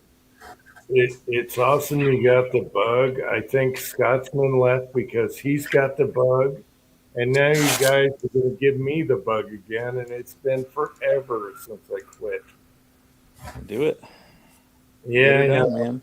I should go to the simulator place, and we'll do it stone cold. Can Uncle Jim hit it 300 yards with a new driver? Yeah, whatever they rent. Yeah, this my other one was 280 on a good day. So, and that's old school driver, which looks like a 3-wood today. Right. Yeah, we'll be all right. I'd love to hit a new driver, just see what the fuck. Yeah. Bree's dad averages like 260, 265 on his drives, but he's in the fairway every single time. So whatever. Well, there's videos out where they compared my driver that was top of the line at the time compared to today's, and you're looking at 20, 25 yards. There you go. Yeah, it's like, what? Yeah. And the driver I had, that's what Tiger Woods drove the best with and won most of his titles with, was the driver I have. And then, of course, they evolved. Yep. Yeah. But yeah, drivers come a long way. Technology, everything. The golf ball, it's almost cheating now. Right. Especially with the rangefinders. And the adjustable weights and rangefinders. We used to have to pace everything off. We were lucky to find, you had markers on the side, and then you look for them in the middle of the fairway, and then you had to pace. And now you can take a rangefinder, and it'll tell you your bullet drop also on downhill. Yeah. Yeah, it's like cheating now. I want to get out there. We do have a course to the south of me and a really good course to the north of me. It's all hilly and crap. I'm dying. I'm dying over here. Oh, dude, with your thrift store you'll have a top of the line set of irons for $18 before you know it. No, they never have golf clubs. What? No, I'm gonna have to buy them online, used. No, look I know local what- on Craigslist and Marketplace first. No, we don't have that shit here, and everyone wants too much. So I'm gonna have to go to eBay because I know what I want. It's vintage, that's still good today and cheap, except for the driver. Mm-hmm. Well, Driver's it's like gonna what Pat said, after a divorce or something like that, Marketplace, Craigslist, places like that, you can usually find golf clubs and stuff like that pretty reasonable. Yeah, but we don't have good marketplace around here, and everyone wants too much. I'd love a golf simulator in the basement. I would love that, but they need to come down, and they're the same as the what do you call it? The rangefinders. Not the rangefinders. Now I went brain dead. There's all kinds of YouTube videos. People build their simulators for $500 with Temu crap, and they're okay. No, what you need is good. It's just like checking your feet per second. I can't think of the name right now. Chronograph. Chronograph. Thank you. And the one that's popular right now is The Pro Chrono. no That's radar. what you're talking about the radar ones. Yeah, it's Garmin. The Garmin. They make golf simulators with the Garmin, and you have a screen with the golf course on it, and where you hit it, and everything you wanted to know. Yeah, but Your the ball Garmin speed, the your Garmin ball is 600. The projector is under 1,000, and you got your Yeah, impact but screen. all You got to buy the computer to run the. It's nuts. No. They have them built in with the screen on them, and they're like $5,000 now. If you use a net, it's better to have a projector to watch the course you're hitting on. But Right. you can look at the screen; it'll tell you everything: ball spin, ball speed, your swing speed, all that stuff is on there, and it's Mhm. $5,000. But I'm waiting till they come down. Give me $1,000 and I'll put one in the basement. Well, the Dow's over 50,000. You're doing all right. Just order it for $5,000. I'd rather play on a golf Jim. course. Jim, just spend the money and do it. I'd rather Spend the play. money and do it, man. I mean, you're not getting any younger, right? We're a I'd bad rather influence. play on the golf course. Now, there's nothing like hitting a divot in dirt. I'd rather play on the golf course anyway. You don't get the That's thing. what Bree's dad says too. He's like, the simulator ain't nothing like the real thing, and he's right. Now you got to go out and make your divot, hit your shots. There's nothing like the golf course. And I prefer walking over carts because you can think about your next shot while you're walking. There's something about walking that is way better than golf carts. However, if it's a hilly course, yeah, you got to use golf cart. But I never played good using a golf cart. I always played better walking because I'm thinking as I'm getting to my next shot. Yeah, that's the thing about a simulator too. You don't have the time in between swings, so you're swinging a lot in your time period. Yeah. William Gangley is here. Good to see you. We golf. Yeah. My wife. Yeah. Many years ago, we bought my wife a Wii. Yeah, and we do a lot of bowling and tennis and golf together. I don't know where it is. We still have it somewhere. Yeah, that's hilarious. You brought up the Wii. The problem, yeah, dimples on the golf ball. The problem is, hey, Tin Man, how old is your father-in-law that you golf with? 59, 8, 59. He's a 10 handicap, which is good. 58. 58. Okay, 10 handicap. Once you get to 65, you start Well, losing this. I think he's below a 10 because he shot a 76 the first day and a 75 the second day. Yeah, but it's accurate. It's Yeah, accurate. I know, but I mean, I'm Yeah. sure he's there all the time. it's aggregate over the whole year. Whatever club you do it at. Yeah, we used to Yeah. do that. But that's pretty good for his age. But there's a reason why they have a senior tour when they turn 60, and that's because they're getting old. And then at Yep. my age, that's 5 years over. That's when the seniors start retiring. So Oh, dude. I don't know if I can bring that club back anymore, but we'll see. Oh, my back. Oh. He's at the chiropractor all the time now already. But when he retires, he plays 3-4 days a week when he's during the summer. So I mean he'll keep that up till the time he retires, and he'll play almost every day. So I think he'll be all right. If he's a 10, he can help you. If he's a 10, he can help you with all kinds of tips. So Yeah, that's what we were working on. We haven't been to the driving range yet. That's where most of the help would be, is on the driving range, not really on the course. You don't have time to dick around on the course like that. Yeah. No, Yeah. he can give you good tips. He's a 10. He's not a duffer, so that's good. The slow motion on the camera is huge. I think that's going to be a huge help to figure out exactly what the hell I'm doing and seeing it. If you put I wish we had these back in the day. Me and Uncle John have these snapshots with a Kodak camera at our backswing. We're trying to, catch our back, and it's hard because you're trying to at the same time. Now we got cell phones that tell you where you are at the top, and you can see immediately what's wrong with your swing. And I wish we had that back then. All I got is snapshots from a Kodak camera. Yeah, but you'll have those forever though. Those are palpable. You can put them in a book, and you'll always be able to look at them. Phone screens, not so much. No, you should see the sweater I wore when I played Coeur d'Alene with the floating. Coeur d'Alene and Idaho with the floating island green. They bring it in on cables. Wow. That course? Oh, I can just imagine you in a Bill Cosby sweater.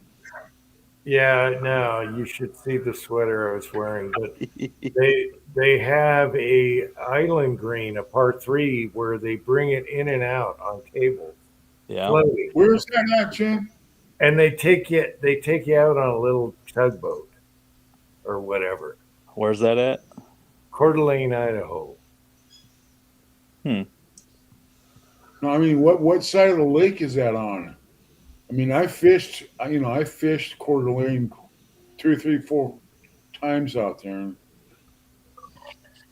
No, wherever the golf course is, they had a skins game there.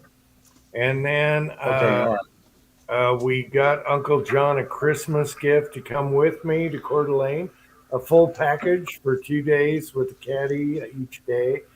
And we had fun. Uncle John could tell you. But I played like shit. I had my face closed. I was duck hooking. Yeah, I played like shit on some of the holes. Anyway, Need more beer. their claim to fame is the floating green. So you have a par 3 that floats out. As a matter of fact, when you go there, your range balls for range, they floating golf balls. So you hit at the range and hit into the putter at different markers. Yeah. And then their what do you call it? Golf hole, whatever their signature golf hole is, the floating green, and it's just on cables. So you could be shooting 198 yards in the water on a floating island, or they bring it in. What was the shortest we shot? 145. Yeah. So they bring it out, and then you get on a little boat and go out there to putt. That's hilarious. It is hilarious. And when we got the Christmas gift for Uncle John, I had a recording of the Skins game with John Daly. John Daly was in it. And it's like, okay, Uncle John, here's your Christmas present. And I click on the VCR because we had tapes, no discs. and we showed the green, and Uncle John's like, "What the fuck? We're going to Coeur d'Alene? Hell yeah, Negro!" And it was, yeah, the course was only like 3 or 4 years old when we did it, and the caddies were hilarious. I have the caddy outfit. I'm 5 minutes away. How much, Tin Man? Can you wait? Anyway, I can do a video later. On the second day, we bribed the caddy to give them their outfits. So you know the full jumpsuit with Coeur d'Alene on the back. I have the Coeur d'Alene caddy outfit in my walk-in closet. Would you make him go home naked? And if you guys think I'm a liar, boom, I can throw you a video or show you right now. I just want to see you go. I just want to see you go smack those hickories around your yard. It only cost us $20 for 2 outfits. And we got some bastard's name tag on the back. And he's like, "Where's my outfit?" You know, the guy comes to work and he's like, "Where the fuck is my outfit?"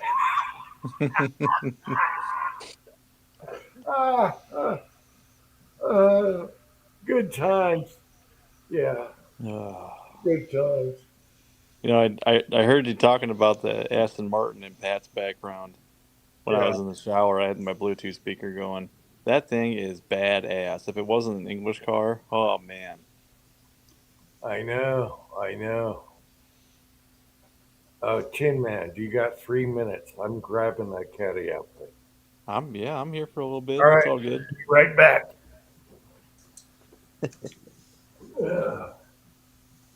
So, Tin Man, I mean, if you're looking for a money pit to keep in the garage, I am not.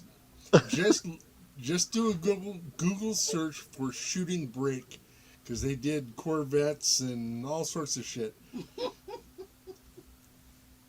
Oh, that's the last thing I need. I got 2 expensive hobbies now.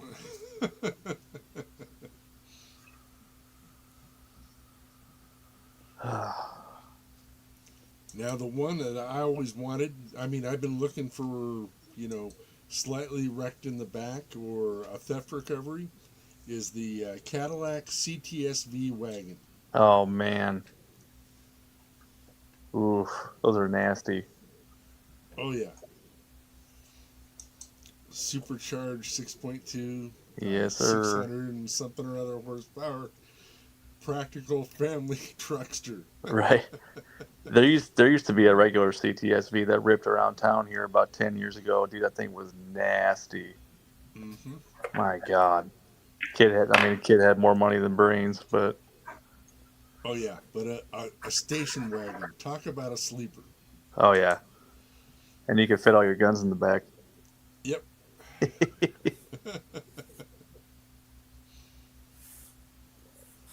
I wish Pontiac wouldn't have gone under. I would have loved to have had one of their G8s, GXP. Oh, if they would have stayed in business 2 more years, we would have had an El Camino. Oh man. The Pontiac Sport Truck. It was already done. Prototyping's done. Ready to go. Just put it on the boat and bring it here. That's Audrey. Yep. Yeah, I had a Pontiac. I enjoyed it, aside from the transmission. Because I'm sure you know just as well as anybody else, those 5.3 LS4s, they were paired up with that 4T, was it the 4T65E HD? On the transverse ones, they were awful. The garbage transmissions. But after Yes. I bought mine, I took it to a guy. When mine shit out, I took it to, there's a training guy around here that's really, really, really good. And he packed it full with like Volvo clutches, all this different shit. He kitted it out, and it was awesome after that, dude. Oh. Well, I'm glad you stayed out of jail. The kid I sold it to did not. He got a real hefty speeding ticket, and then he rolled it like 3 months later, totaled it. Yeah. Nobody knows about those. It's, Yep. I don't see many of them. I mean, I think I've seen one other one besides mine. Other than that, they're all, SSs, which, those are solid too, but same thing. Trainings are junk in them. Let's Yeah, those see. Grand Prix GXPs were nasty for what they were. I mean, I think I paid less than 10 grand for it. James Murphy guest services. I'm sorry, James Murphy, whoever you are. We took your caddy outfit. All right, and there's Coeur d'Alene right there. Where am I? We're left. What size is that shirt? Put it on. It's a little small for me. But I feel sorry for him. There's the island green that floats in the water there.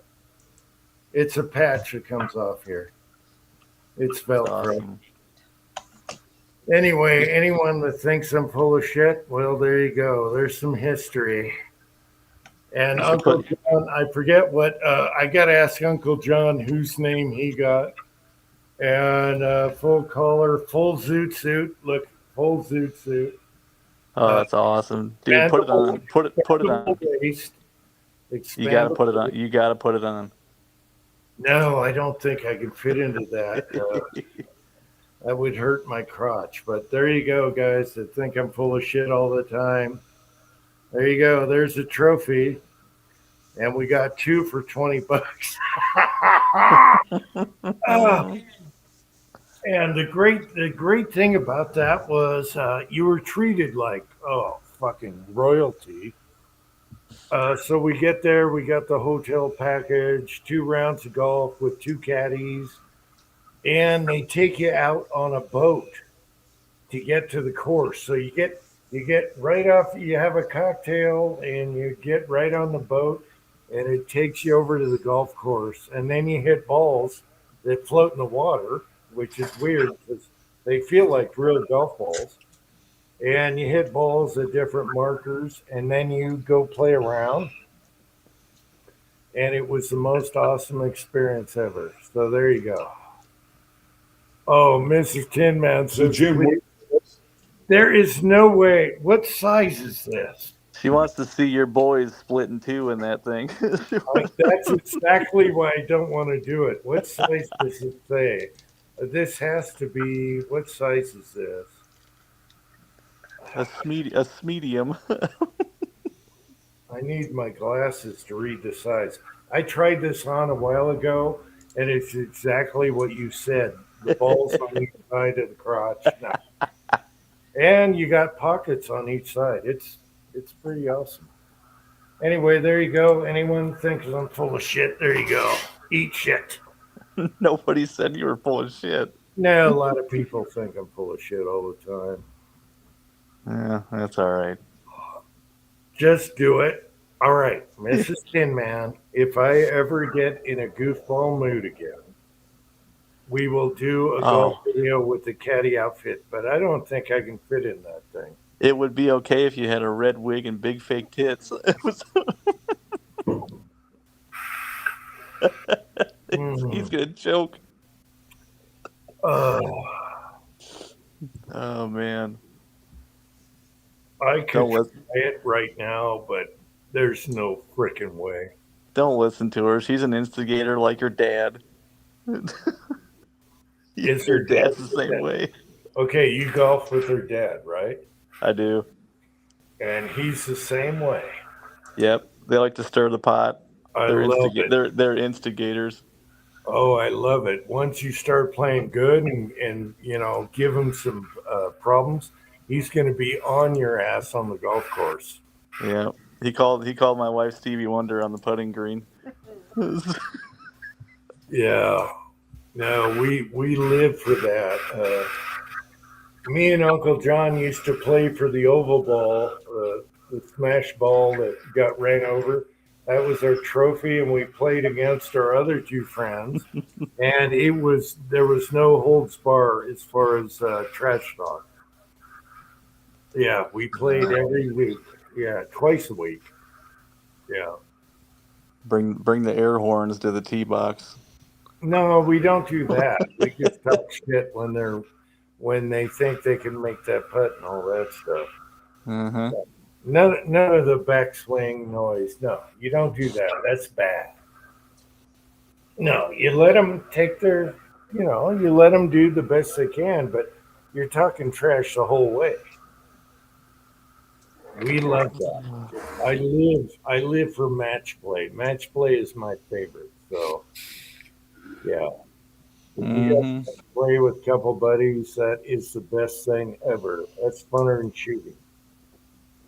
Her cousin goes with too, but he's pretty worse for wear right now. He might wind up losing his foot. He's on his 4th wound vac because he's got diabetes real bad. His foot's pretty messed up. So hopefully he can play again.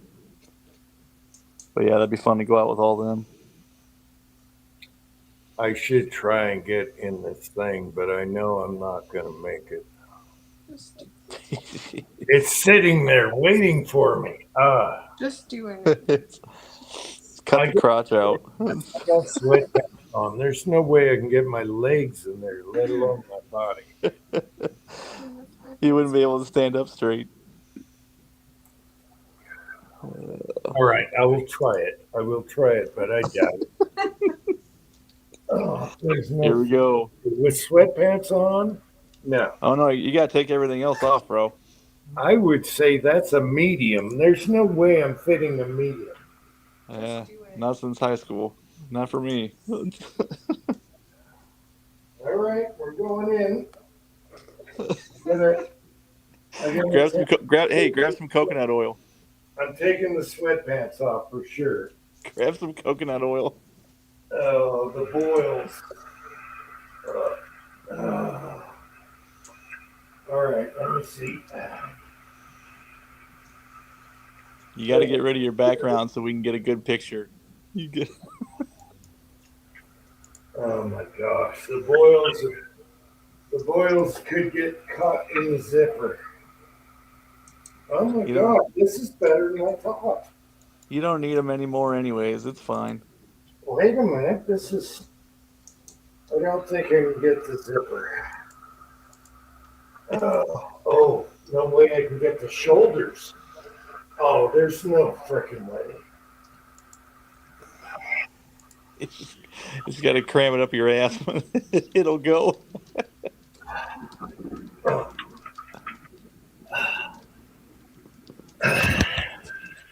No, I can't get the shoulders.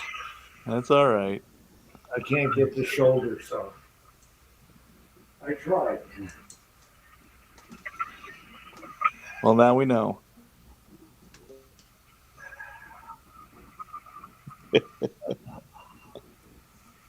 Oh my God, I tried. The guy must have been a soy boy. I can't even get my shoulders over that. Well, back when you probably went there, the average size of people was a little bit smaller.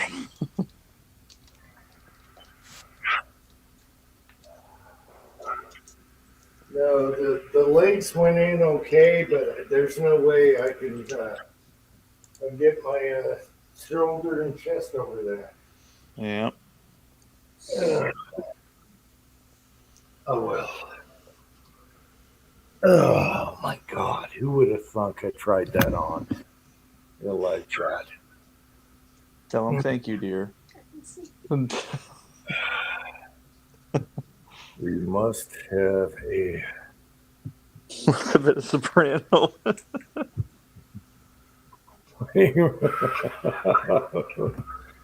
All right, the things you do in live chat, I tell you. Oh, you should lock up your Beretta. Huh?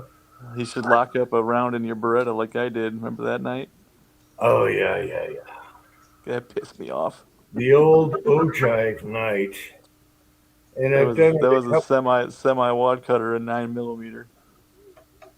Yeah, I did it a couple times in the reloading room since then, setting the bullets.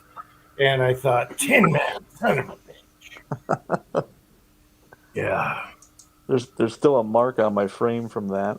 I think about it every time I look at it.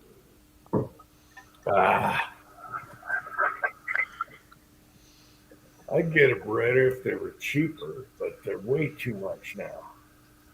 What did I pay for mine brand new? It was less than 400. Three Yeah, Yeah, I was something. in the same boat. I bought my my 92 and it was less than $400. Yep.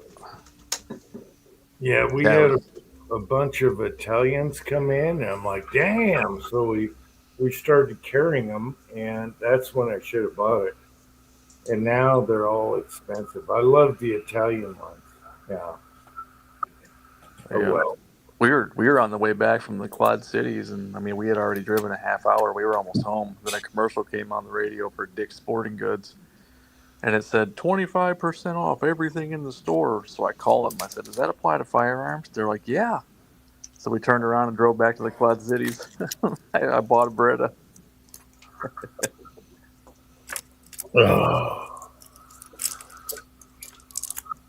You guys have good dicks. The last dicks I went to, I was going in for a bottle of hoppies and a pistol cleaning kit. No, we don't carry that. Oh, Bastards. yep, they quit carrying everything. This was probably what, 2018 when I found that. And after that, they quit selling ARs. Then they got rid of their reloading shit. I haven't been back since. I'm not a fan. I hope they go under and Shields takes over. did Pat just say you guys have good dicks? We used to have good dicks. He did say that. I could record that. Yeah, clip that. And over and over with the ja. You guys have bad. I wouldn't do that to you, Pat. Yeah. I hope Dix goes under. I'm not a fan of them. Now I do Shields have- on the other. Oh, Marvin went to Shields for the first time, and he was like a kid in a candy store. He's sending pictures like, "Look at all this powder." I know we got one up north and also Sportsman's Warehouse. They're both about the same area. And then, of course, we got Gunnies Yep. and Cabela's up there also.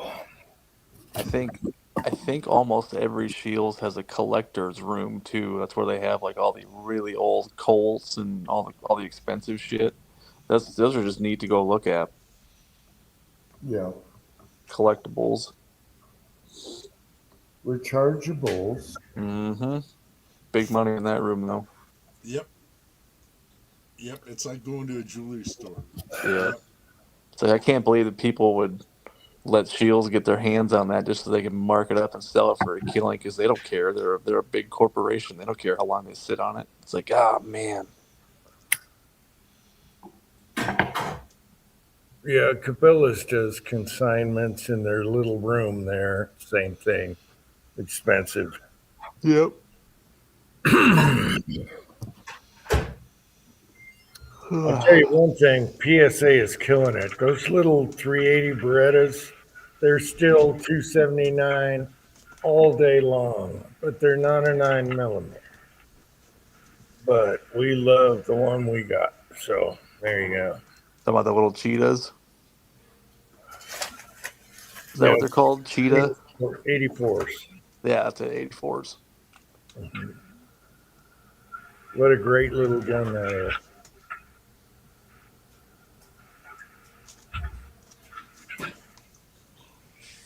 Yeah, we need to replace the wife's LCR before too long. She doesn't have a carry gun right now. And you want Yeah, good looking out on that Smith & Wesson though. The other day when you sent that. Oh yeah, the easy one, yeah. Mm-hmm. And you want to stick with 9 because you don't want to go other calibers. I get it. Correct. Yeah. I bet she would shoot a 380 pretty well, but nah, I already do 9. And 9's cheap. 380 is not. Chessboard, did you get your staples gone? Chessboard's foot looks terrible. So they pulled your staples. Ooh. I know it was bad. Yeah, they bust out the staples. You're cut open pretty good. Stitches, no big deal. Staples, you got to go in to have those removed. I'll pull stitches out myself. I don't care. His foot looked like Frankenstein all the way up the foot. Ouch. Oh, it's such a bad place to get it to. Damn. Yeah. And after I did my leg, I did the toe. Now my toe is fucked up. So I'm dealing with a toe and a leg all on the same side. So that's good. I can hobble on one leg anyway.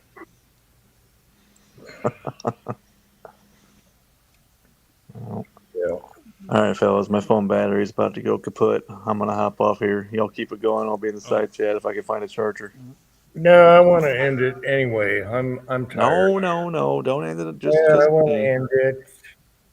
Hell, it's only 9:50 where you're at, right? Oh, yeah, but I'm tired. I'm burned out. No, don't kill it because of me. No, that was a introduction to the ending. Pat, what the hell you got there? What is that? Clue?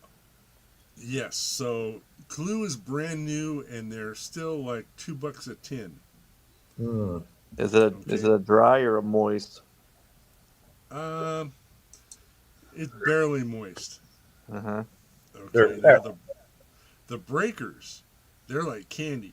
They're like $6 a tin when you can find them. They got that little flavor capsule in the middle of them, and they're dry. But when you break the capsule, they're wet. And man, it's like candy. Just saying. But the Clue, I got 50 of them shipped. Well, reasonably cheap. Taxes suck. And I had to go to Nevada to save $400 in taxes. Holy crap. Yeah, so I ordered 50 tins a shot, and it would have been $400 in taxes. Wow. For California, the bastards. So I ship them to Nevada, and it's worth the drive. But right now you're back home? Yeah, I'm back home right now. You That's sound one of the great. reasons. Well, your sound is really good. Usually when you're back in California, your sound was bad, but now you got it all. Your sound is great. Come on, you bastard. Okay, I got a mic. Oh, nice. Okay. At the thrift store for $6. Yeah, Bitchin'. baby. Thrift That's stores. awesome. That's awesome. Thrift stores rock. Yep. All right. I was wondering, where you were because, when you're in California, your sound wasn't too great. But now both of them sound the same. Both locations. Hell yeah. Good shit. Yeah. Awesome. I had to buy a $6 thrift store microphone for my $12 Chinese camera.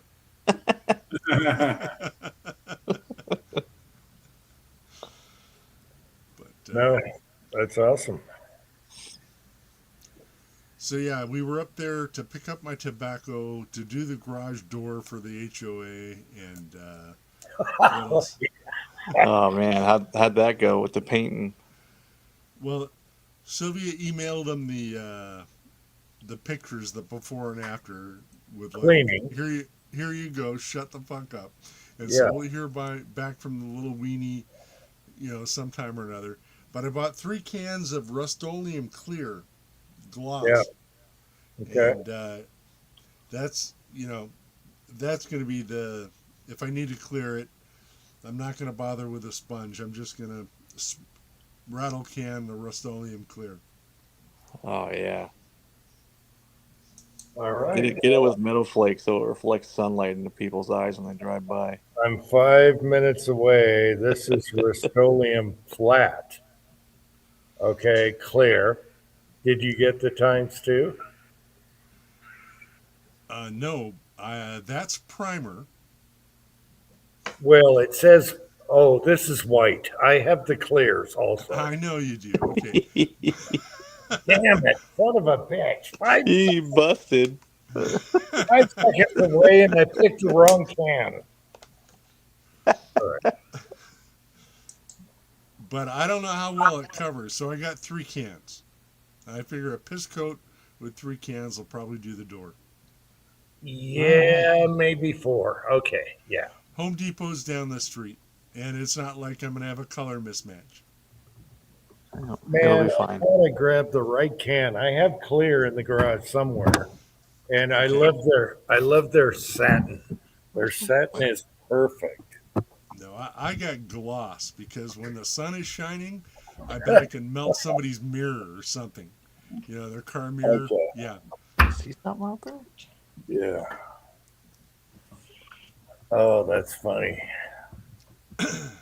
Yeah, I like using their flat clear and their satin clear on certain things. It turns out really good. All right. Brr, it's cold out there.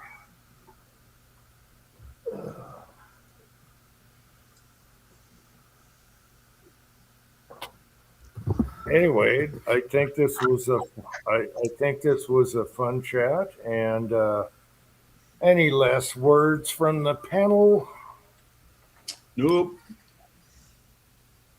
Rolla? I'm ready to get to sleep. I've just been sitting here for the last hour just staring. Good to see you, Dave.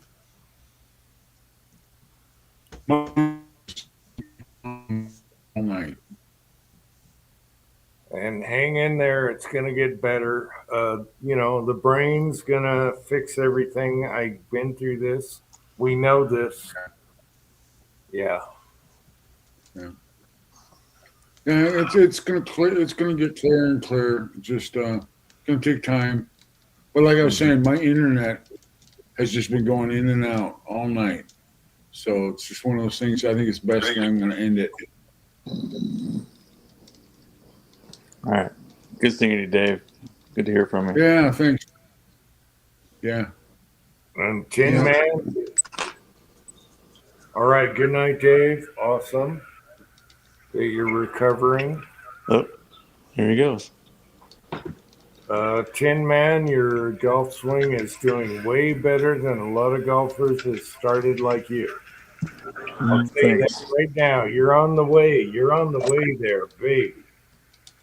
We'll get there eventually. And keeping it consistent is going to be the fun part too. Some days you'll shoot an 80, some days you'll shoot 110. Shit, we'll see what happens. Yeah. And Pat, I love the car. I love the wagon. Never heard of it before. Well, you'll come up with another one for next week. I'll have to outdo this one. Maybe. Yeah, possible. I better pull the car back in the garage, huh?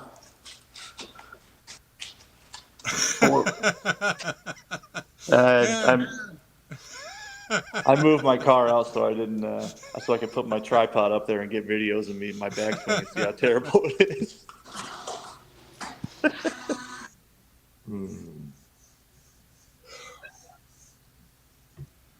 I was going to say you ought to epoxy that garage floor, but if you're going to put a putting green down on it, then nah. Oh, looks like we lost Tim. Tim? Kurt? Yeah, he froze up once he got past his, there you go.